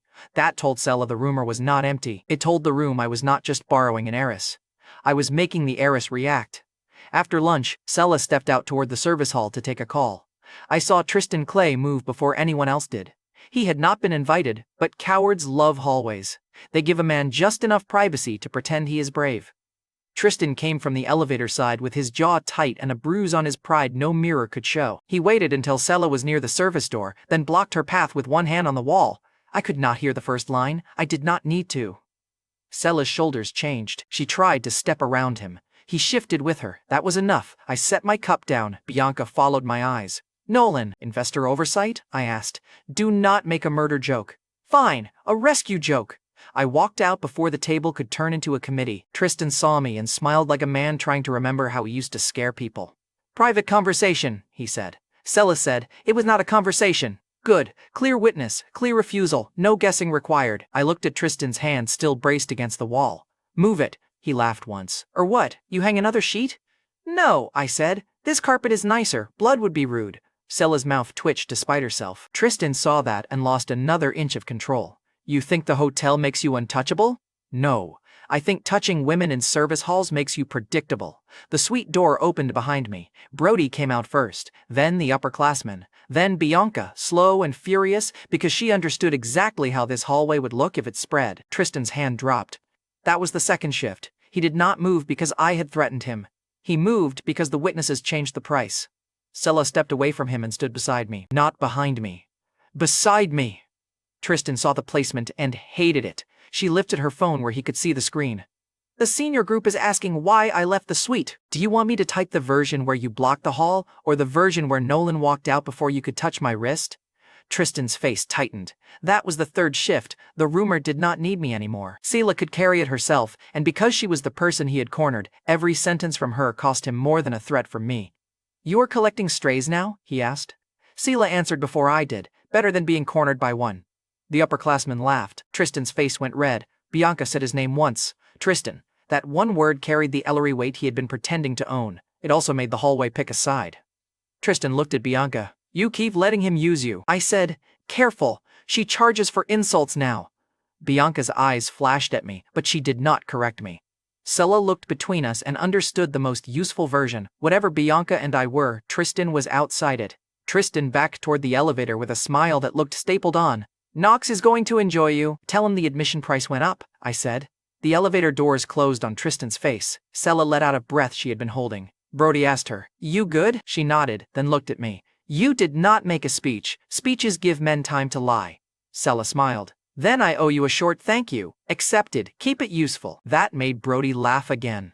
It made Sela stay. By the time everyone returned to the suite, the room had changed. Sela was no longer a visitor. She was proof that my territory could protect more than my ego. Brody's upperclassmen stopped treating the food like bait and started eating like they wanted to be included in the next invitation. Alliance, not the soft kind, the campus kind. People saw a room. They saw a rule. They saw someone cross the rule and lose face. Then they wanted access. The cashback system pulsed while I signed the suite bill. Territory influence recorded. Alliance chain expanded. Minor points credited. I liked that the system called it minor. The room did not feel minor to Tristan.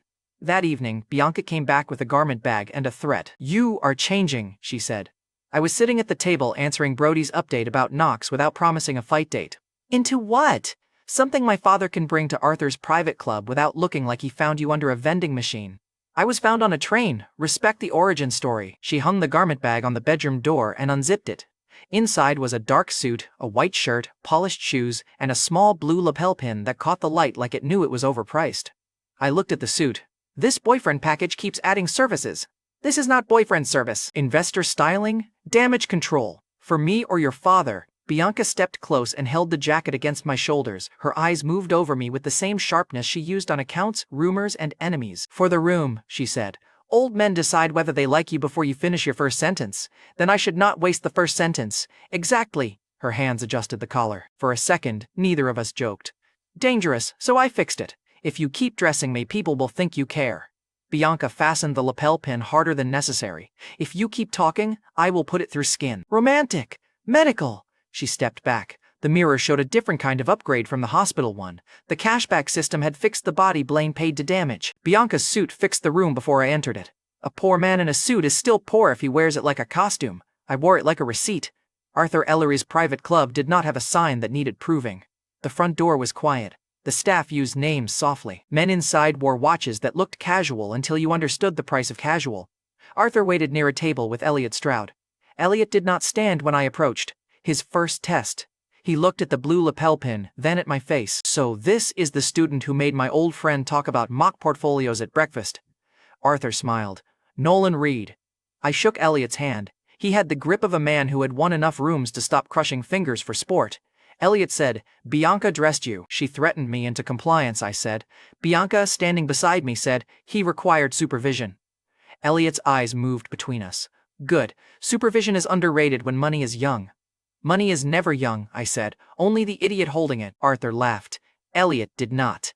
Then he did, once, under his breath. The first glass arrived. Rare wine, old bottle, quiet presentation, the kind of drink people use to watch whether you become grateful or greedy. I took it, smelled it, and did not pretend to know the year. Elliot noticed. No performance? I perform where I can win, I said. Here, I drink what you poured and remember who paid for the bottle. Arthur leaned back, pleased. Bianca looked at me like she hated that the line worked. The old men tested me with small questions first, not technical enough to become a lecture. Just traps wearing manners. Would I chase the hottest stock on the board? No. Crowds make bad exits. Would I protect Bianca's pride over Arthur's capital? No. Pride should pay its own rent. Would I take a small account seriously? Only if the owner wanted large results later. Elliot watched me over the rim of his glass. Arthur says you think good investors charge stories rent, he said. I said bad investors fall in love with stories, I answered. Good investors charge them rent. And if I gave you $10 million? Bianca's hand tightened on her glass. Arthur went quiet. The table around us kept talking, but our corner had narrowed to one question. I did not grin. Greed is fun. Showing all of it at once is cheap. Then I would ask what you want the money to buy, I said. Elliot's eyebrow lifted. Return. That is what money says when it has no imagination. Do you want return, access, proof? Arthur was right. Proof Bianca was not foolish to bring me near your circle, or the pleasure of watching a young shark bite people your age politely. Bianca whispered, Nolan. I kept looking at Elliot. Elliot set his glass down. For 3 seconds, I thought I had pushed too hard. Then he smiled. Not warm, interested. 10 million, Elliot said. 30 days. Same as Arthur's first test, but I dislike boredom even more than he does. Arthur laughed outright. Bianca stared at Elliot like he had just handed me a lit match near her curtains. I lifted my glass. I charge extra for not boring rich men. Earn it, Elliot said. The cashback system flashed so brightly, I almost missed the server refill my glass. External capital access expanded. Elite account chain unlocked. The words felt heavier than the wine. Blaine had paid for my body. Arthur had paid for my credibility. Bianca had paid for my territory. Elliot Stroud had just paid for the next tier of enemies. Arthur reached across the table and tapped the back of my chair once. Not affection, approval. In rooms like that, the difference did not matter until inheritance got involved. Bianca saw the tap, so did Elliot. So did 2 older men at the next table who had ignored me when I walked in, and now looked at the blue pen on my lapel as if it had started belonging there.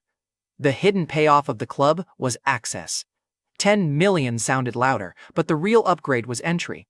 Arthur's circle had stopped asking why a student was in the room and started wondering whether they were late to the table. Bianca leaned close and whispered, Do not let this make you unbearable. Too late, I whispered back. It came with the suit. The moment should have ended in triumph. It did not. Payoffs have consequences when they are worth anything. Bianca's phone buzzed first, then mine. Brody's text sat on the screen. Knox accepted the gym match. A second message followed before I could answer. Saw him buying a utility knife. Bianca read my face before she read the words. What? She asked. I showed her the screen. The blue lapel pin on my suit caught the club light while the warning sat in my palm. Elliot Stroud had just opened a $10 million door. Knox Weller had just chosen a cheaper one with a blade inside. Brody Kane's warning about the utility knife did not make Knox Weller look smarter. It made him look cheaper. A real fighter can lose. A proud idiot needs an excuse in his pocket. Bianca Ellery read the message twice inside Arthur's private club, then looked at me like she wanted to drag me out by the lapel pin she had just fastened onto my suit. You are not meeting him alone, Bianca said. Arthur Ellery heard enough to turn from Elliot Stroud. Meeting who? Knox, Bianca said before I could make it prettier. He challenged Nolan at the gym. Brody says he bought a utility knife. Arthur's face went still. Elliot set down his glass. That is not a fight. That is a liability looking for a hallway. Finally, I said. A rich man who speaks my dialect. Bianca snapped. Do not joke. I looked at Arthur. I am not reporting him before he does anything. Arthur's eyes narrowed. That is foolish. No, I said. It is expensive. If Knox backs down, I get a rumor. If he steps onto the mat, I get an audience. If he pulls the knife, he gives every parent in your circle a reason to pretend they always disliked him. Elliot studied me. You intend to let him choose the worst door. I intend to make sure it is open when he reaches for it. Bianca's voice dropped. You intend to bleed for a better story. I looked at her, and for once, I did not make the first answer ugly. I intend to make his story stop before mine does. That did not calm her. It did make Arthur stop arguing. The next morning, I answered Knox in the only language he respected and the only language I enjoyed more, price.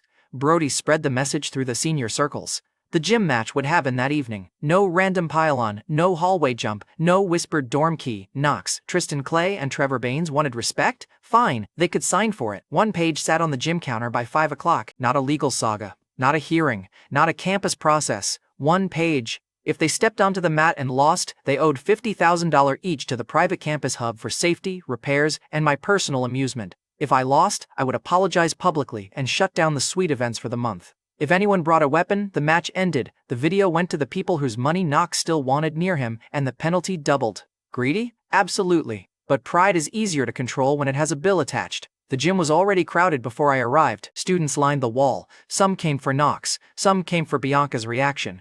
Some came because the hallway had promised that the campus shark finally had to fight without a sheet, a sweet, or a rich girl's coffee cup. Bianca stood near the sideline with her phone in hand. She did not hide that she was recording. That mattered. The video would not create the truth. The truth was about to happen in front of everyone. The video would only stop rich people from repainting it afterward. Brody waited near the door. Sella North stood beside him with her arms crossed, watching Tristan like she hoped he tried something and dreaded it at the same time. Talia Burke arrived with Sasha Wynn and whispered loudly, I brought snacks because anxiety needs structure. Sasha whispered back, This is not a movie. Then why is everybody acting poor with common sense? Mila Vance did not come in with them. She entered alone, binder in one hand like the gym might try to submit a late assignment. She saw Bianca recording, saw the contract page, saw my bandaged-over old bruise almost gone and looked at me. You are stupid, Mila said. Good evening to you two. If you get hurt, I am not visiting. Noted. I mean it. You used punctuation. I believe you. She looked furious enough to stay. Useful. Iris Calloway came last. Macy Kepler was not with her.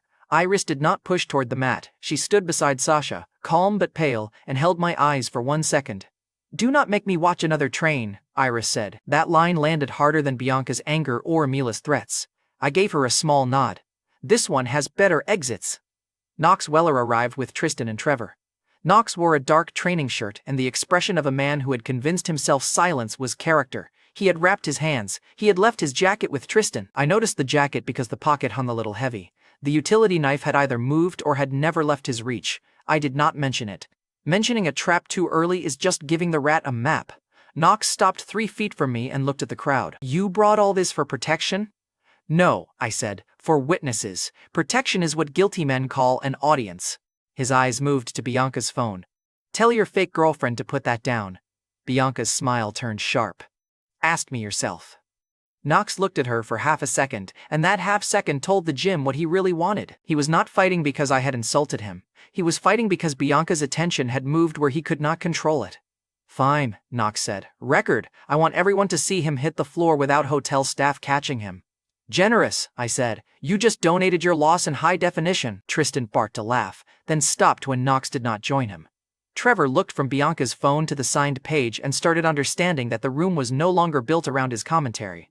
Knox pointed at the suit jacket I had worn in. Take off the rich boy costume. I removed the jacket and handed it to Brody. The blue lapel pin flashed under the lights before Brody folded it over his arm. Careful with that, I told him. Bianca stabbed me with it emotionally. Bianca said, I can make it physical. The gym laughed. Knox did not. Good. Humor makes men like him feel excluded, and excluded pride takes worse risks. Trevor reached the counter first and stared at the page. 50,000? You think this is a pay-per-view? No, I said. Pay-per-view has better announcers. The crowd laughed. Trevor hated that my jokes kept making him smaller in rooms where he arrived to look tall. Tristan picked up the page. You are hiding behind a contract now? You hid behind a bat and screamed at laundry, I said. We all evolve. Sella laughed once. Tristan's face tightened. Knox took the page from him and signed first. Public mistake. He wanted the room to see he was not afraid of money, rules, or me. Tristan signed second because backing out after Knox would have made the service hall rumor permanent. Trevor signed last with the face of a man watching 8 apartments turn into recurring humiliation. Bianca took a clear video of each signature. I signed after them. The cashback system did not flash for the signature. Good. The paper was not power by itself. It was bait with a dollar amount. The reward would come only when a proud man decided the bait was beneath him and swallowed it anyway. Bianca shifted closer to the sideline, phone steady. Mila noticed the angle and said nothing. That silence was its own approval, and Bianca hated needing it. Then I handed the pen to Brody. Witness? I asked. Brody looked at the page and smiled. I do love stupid rich history. He signed as witness. That was all the paperwork the scene deserved.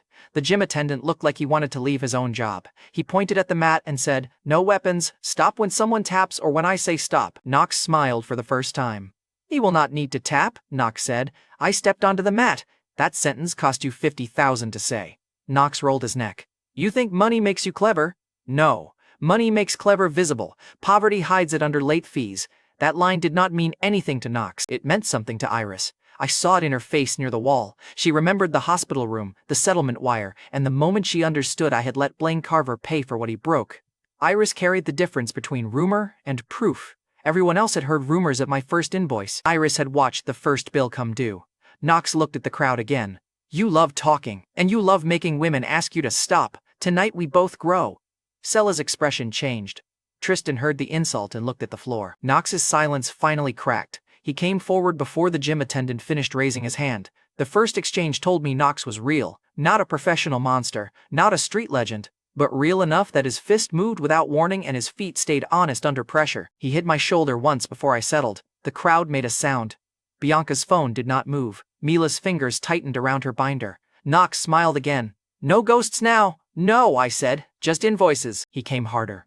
I gave ground on the first step because men like Knox trust forward motion more than thought. His right hand cut toward my ribs. I let it skim, caught his wrist, turned inside, and drove my shoulder under his center before his feet understood the floor had changed loyalties. He hit the mat on his back, fast, clean.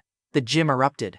Knox rolled up angry, not hurt enough to stop. Good. A quick fall embarrasses a fighter. It does not break his pride. Pride has to keep paying until it bankrupts itself. He came in again, lower this time. Better. I slipped the first grab, let him catch cloth, then turned his own pull against his shoulder. His arm locked, his breath caught. I pushed another inch, not enough to cripple, enough to teach. His shoulders slicked with a sound the front row felt in their teeth. Knox dropped to one knee. The gym went silent. Then he hissed. The gym attendant moved in. Stop! I released immediately and stepped back with both hands visible. That mattered too. People forgive force faster when it stops exactly where it promised to stop. No extra shot, no stomp, no macho finishing line while he could claim I was cruel. Just a clean stop with the room watching him kneel. Trevor's mouth opened before his brain could save him. Lucky. I turned toward him. The crowd followed my eyes. Trevor, I said, the mat is open. He looked at Knox, still on one knee, then at the page he had signed. I did not sign to fight you. You signed to pay for respect. Are you buying it wholesale or just watching Knox shop? The crowd laughed. Trevor took one step back. Not much. Enough.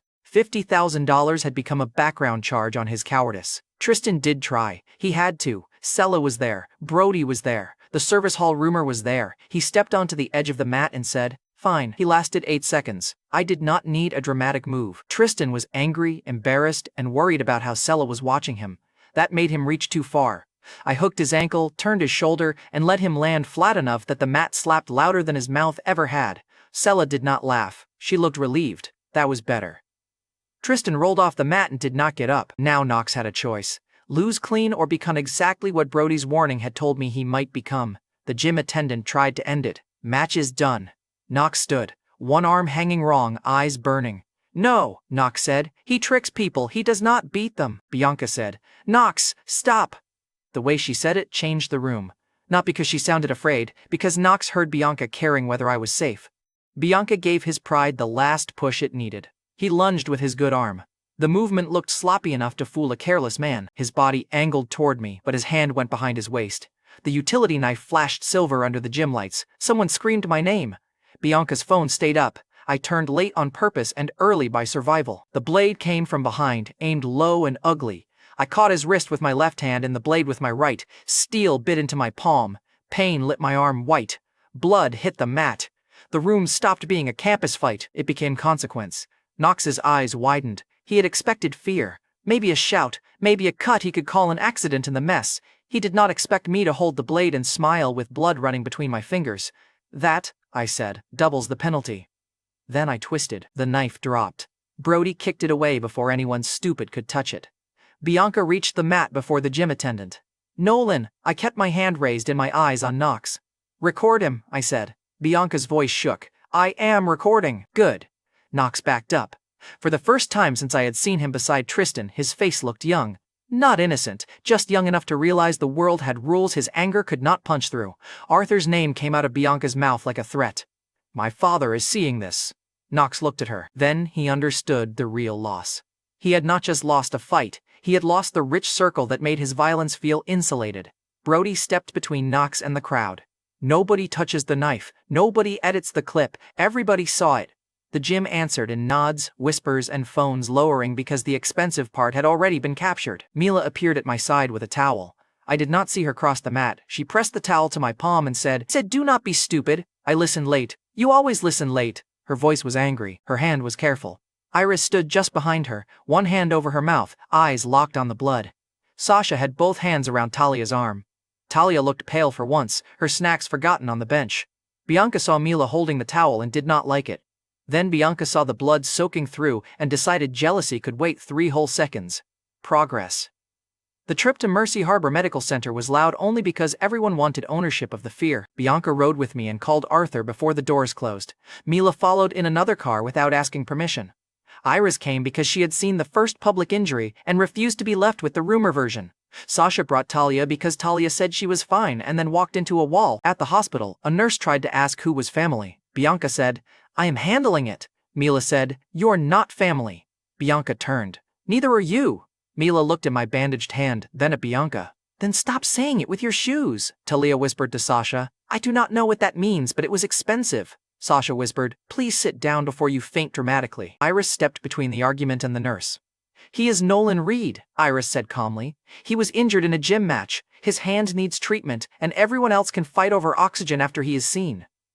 The nurse liked Iris immediately. Most sane people did. I sat on the exam bed while the cut got cleaned and wrapped. I will keep the medical part short because pain is only interesting when it changes what people do. This pain changed the room. It gave Bianca permission to look scared in public. It gave Mila permission to break silence and touch me without making a joke first. It gave Iris the old train memory back with worse stakes. It gave Arthur Ellery a reason to walk into Mercy Harbor Medical Center like the hallway had insulted his family. Arthur arrived with Helena Ellery behind him. Elliot Stroud did not come in person, but his message hit Arthur's phone while Arthur crossed the waiting room. Arthur read it, glanced at me, and slid the screen into his pocket without comment. Later, he told me Elliot's only question had been whether the hand would affect the 30-day account. Arthur had answered, if it does, the boy will charge the injury rent. I liked Arthur more when he was practical and less when he sounded like me. No dramatic police speech, no lecture about procedure. Just Arthur looking at the bandage, then at Bianca's phone, then at me. Show me, Arthur said. Bianca played the video once. Nobody spoke while Knox pulled the knife. Nobody needed to. When the video ended, Arthur's face was calm in the way storms look calm from far away. Knox Weller is finished in any room I control, Arthur said. The school can pretend to deliberate, my circle will not. Helena looked at my bandaged hand. And you, Mr. Reed, will stop acting like blood is a business model. It has cash flow, I said. Bianca snapped. Nolan, Mila said, do not defend him, he is terrible. Iris looked at Mila. You are still holding the towel. Mila looked down. She was. The room went quiet for one dangerous second. Then Talia, still pale, said, for the record, if anyone asks, I was brave in the waiting room. Sasha said, you asked if vending machines had smelling salts. Bravely. The laugh that followed did not erase the fear. It made the room breathe again. Talia stayed useful because she could turn panic sideways before it became weakness. The doctor gave me restrictions. No heavy lifting with the hand, keep it clean, return if the bleeding worsened. Normal human advice, annoying timing. Because my phone buzzed before the bandage tape settled, the department had sent the public finalist list for the Bayside Finance Final. My name sat at the top. So did the sponsor list. Arthur Ellery was there. Elliot Stroud was there. Then I saw the name that made the hospital room narrow around me. Meridian Analytics. Sponsor representative, Mr. Sutter. The same boss who had fired me in the old life before my lunch bag warmed in the office fridge. Bianca read the screen over my shoulder. Who is Sutter? I closed my fingers around the phone and felt the bandage pull. A door that thought it was a wall, I said. Mila heard the tone and stopped arguing. Arthur watched me more closely. The knife fight had ended. The final bill had just arrived wearing my old boss's name. Mr. Sutter's name sat on the finalist sponsor list like the old life had bought a ticket. Meridian Analytics. Sponsor representative, Mr. Sutter.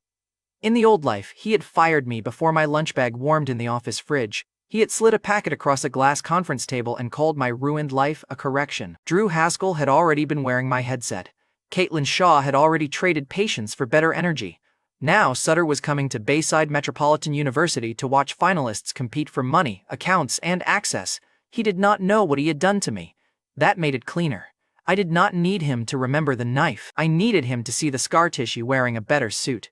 Bianca Ellery read the sponsor list over my shoulder in the hospital and asked, who is Sutter? I told her, someone who once thought I belonged outside the door. Mila Vance looked at my bandaged hand. Do you always answer trauma with riddles? Only when the trauma has a company logo. Iris Calloway did not ask anything. She had seen enough on the train to understand some wounds do not need the same witness twice. Arthur Ellery watched me from the end of the room. Can you compete tomorrow? The doctor had just told me not to use the hand more than necessary, so I flexed the fingers and felt pain crawl up my wrist. Yes, I said. Bianca snapped. That was not medical advice. It was a question about winning. Helena Ellery said, those are different questions for sane people. I am improving other categories first. Mila muttered. He is impossible. Talia Burke, still pale from the gym, said from the waiting chair. Impossible is currently ranked first, stabbed, and sponsored. I hate how marketable that is. Sasha Wynn put a bottle of water beside my good hand. Drink before you make another terrible sentence. After Knox Weller's knife, the room looked like this. Not peaceful, never peaceful. But aligned in the one way that mattered, everyone understood tomorrow was not a simple campus final anymore. Knox had made my hand the headline. Mr. Sutter had made the final personal. The next morning I did not hide the bandage. Bianca wanted the suit perfect. Mila wanted the bandage tight. Iris wanted me to eat. Talia wanted to know whether a wounded finalist got sympathy points. Sasha actually made sure I took the pain medicine. I let them all help in small ways because refusing every hand is just another kind of begging for control. But I chose the final look. Dark suit. Blue lapel pin. Bandaged right hand visible against the sleeve. Black keycard in the inside pocket. No cracked glasses. No cheap apology posture. When I looked in the Beacon Suite mirror, the old subway version of me was nowhere on the glass. Not gone. Priced differently. The finals were held in the big public hall at Bayside. No fancy name. No sacred ritual. Just a stage, a main screen, sponsor tables, finalist stations, and enough students to make every reaction spread before the next update. Knox was not there. That absence had a sound. The gym video had not needed a hearing to make its first payment.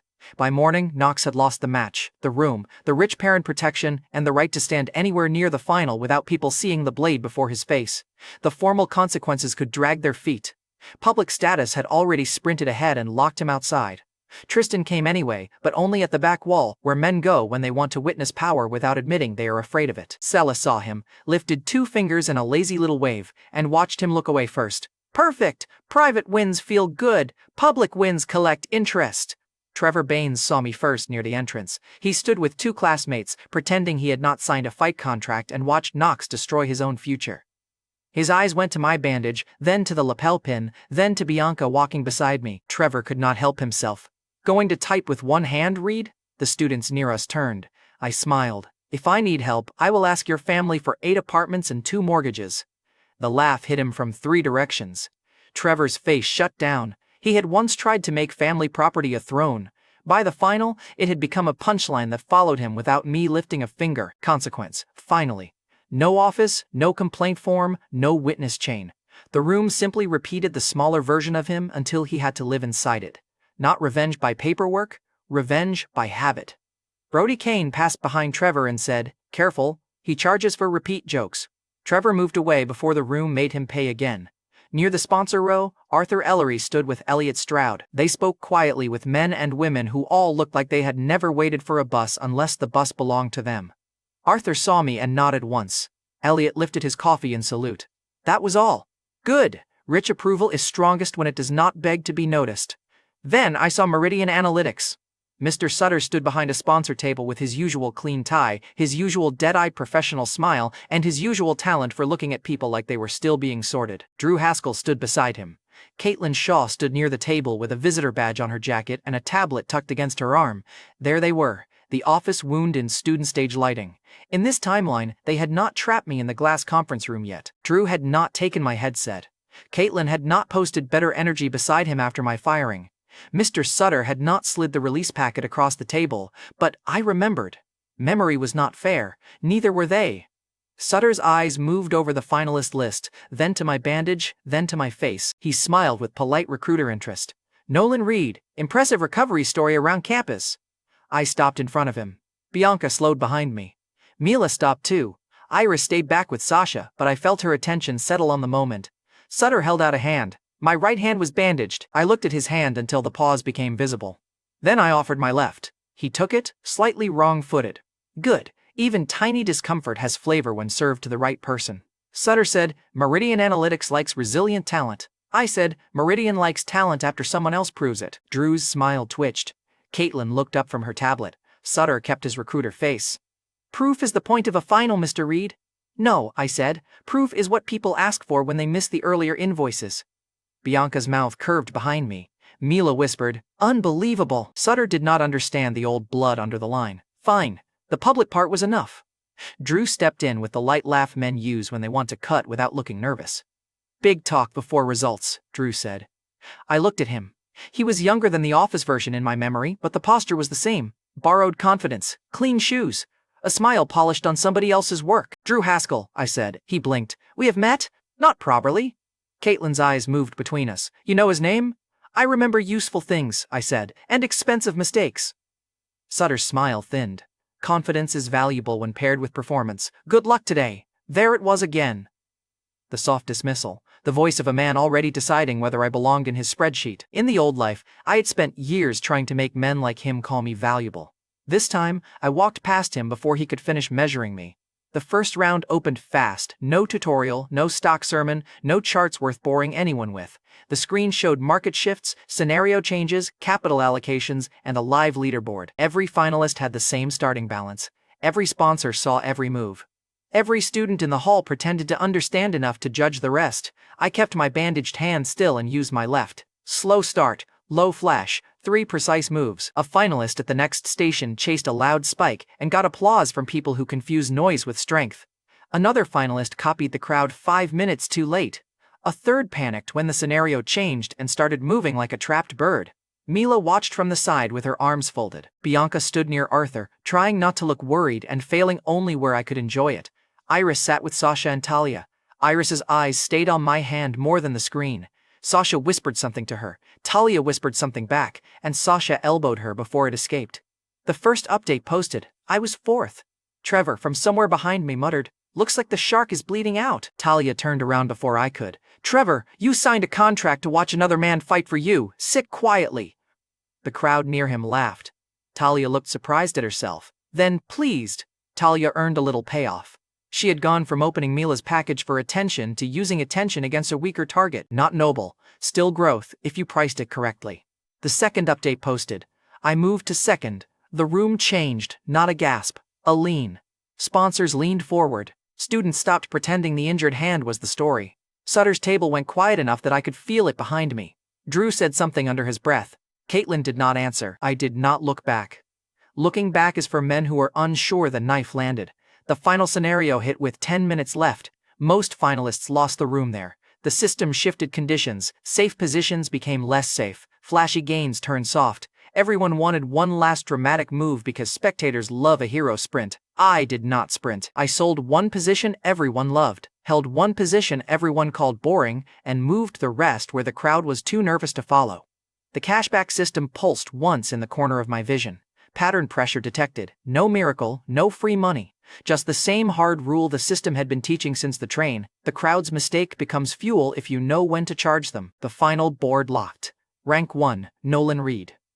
For a moment, the room did not explode. It confirmed. People looked from the screen to my bandage, from my bandage to Arthur, from Arthur to Elliot, from Elliot to Sutter, from Sutter back to me. Then the sound hit. Talia screamed first, which annoyed Mila and made Sasha laugh. Iris stood with both hands over her mouth, but her eyes were smiling this time. Bianca closed her eyes for half a second like she was angry at relief itself. Arthur clapped once, slow and heavy. Elliot matched him. Mila did not clap. Mila walked straight to my station, looked at the screen, then at me. You won left-handed, she said. I wanted to make the handicap feel included. You are still stupid, rank 1 stupid. Her mouth almost moved. Almost. Then she said quietly, do not spend the forgiveness on this. That line mattered because it meant she was still saving the debt. Which meant she expected me to survive long enough to claim it. Arthur and Elliot reached the stage before Meridian did. Arthur spoke to the department head only long enough for the microphone to catch the useful part. Ellery Group is expanding Mr. Reed's managed account, Arthur said. Performance under pressure should be rewarded while the pressure is still visible. Elliot took the microphone next, smiled at the crowd, and said, my 10 million was a test. I dislike boring results. Mr. Reed has not bored me. We will continue. The hall heard 10 million. Then it heard continue. That combination did more than the trophy could.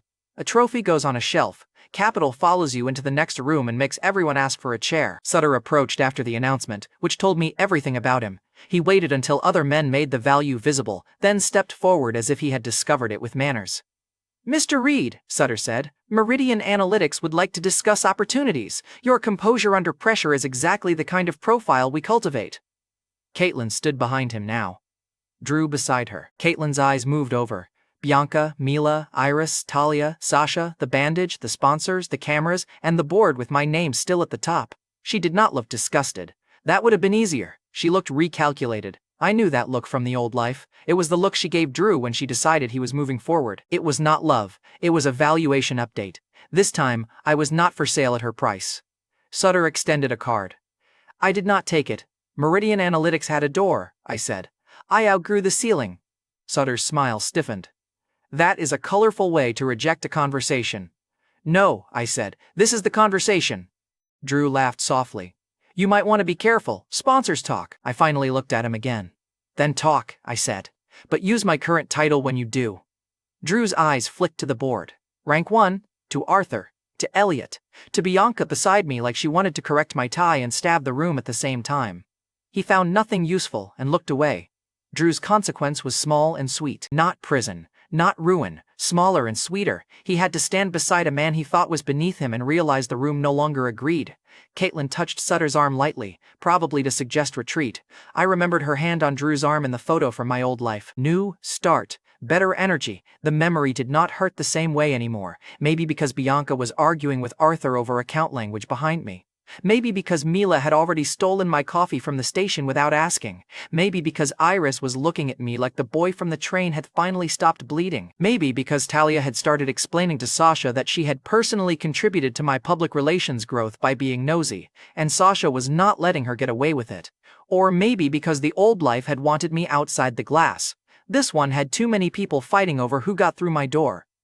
By sunset, the trophy sat on the Beacon Suite table because I did not know where else to put a trophy, and Bianca refused to let me use it as a paperweight. The hotel staff installed the temporary office plaque near the suite's inner door. Reed Capital. 2 words. No explanation. The Beacon Suite had been Mila's battlefield, Bianca's investment pitch, Brody's alliance room, Sella's safety proof, and my answer to every dorm hallway that thought I was still reachable. Now it became an office, not a permanent empire. A door. Enough for the first year of revenge. Arthur stood by the window, speaking with Elliot about expanded terms. Bianca argued with both of them because she wanted her 2 million named correctly and her pride named nowhere. Mila sat at the desk like she was reviewing enemy territory and finding spelling errors. Iris placed the trophy where the sunset hit it and said nothing when I noticed. Sasha handed me black coffee, no sugar. Talia asked whether Reed Capital needed a social director and pretended to be joking only after everyone looked at her. My phone buzzed. The front desk said Mr. Sutter was downstairs and requested a private conversation.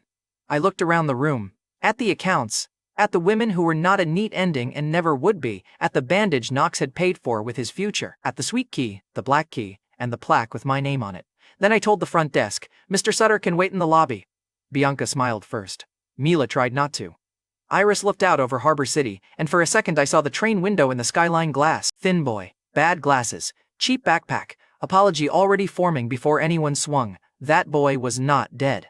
Dead things do not collect interest, he was paid back. Blaine Carver's settlement had bought the body. Trevor's mouth had bought the first public face. Slap. Talia's sabotage had dragged Bianca's world into mine. Mila's secret had become a war instead of a weakness. Bianca's fear had become capital. Tristan's ambush had become hallway comedy. Knox's knife had become a bandage, a video, and his own locked door. Mr. Sutter had come to offer access after I no longer needed his building. Caitlin and Drew had seen enough. No one from the old humiliation ladder was left above me. That did not mean the story became clean. Mila still owed me one forgiveness. Bianca still called the 2 million accomplice money, not boyfriend money. Iris still looked at me like she remembered the train before all the noise. Talia still wanted a profitable seat too badly. Sasha still noticed when everyone else forgot I had only one good hand. The chaos did not end. It upgraded. I picked up the black key and unlocked the sweet door from the inside. Outside, Harbor City kept shining like every window had a price. Inside, Reed Capital had one table, one plaque, one bandaged hand, and enough enemies turned into invoices to make the room feel crowded even before the next rich man knocked. They had fired a man with no door. I ended the year deciding who got past mine.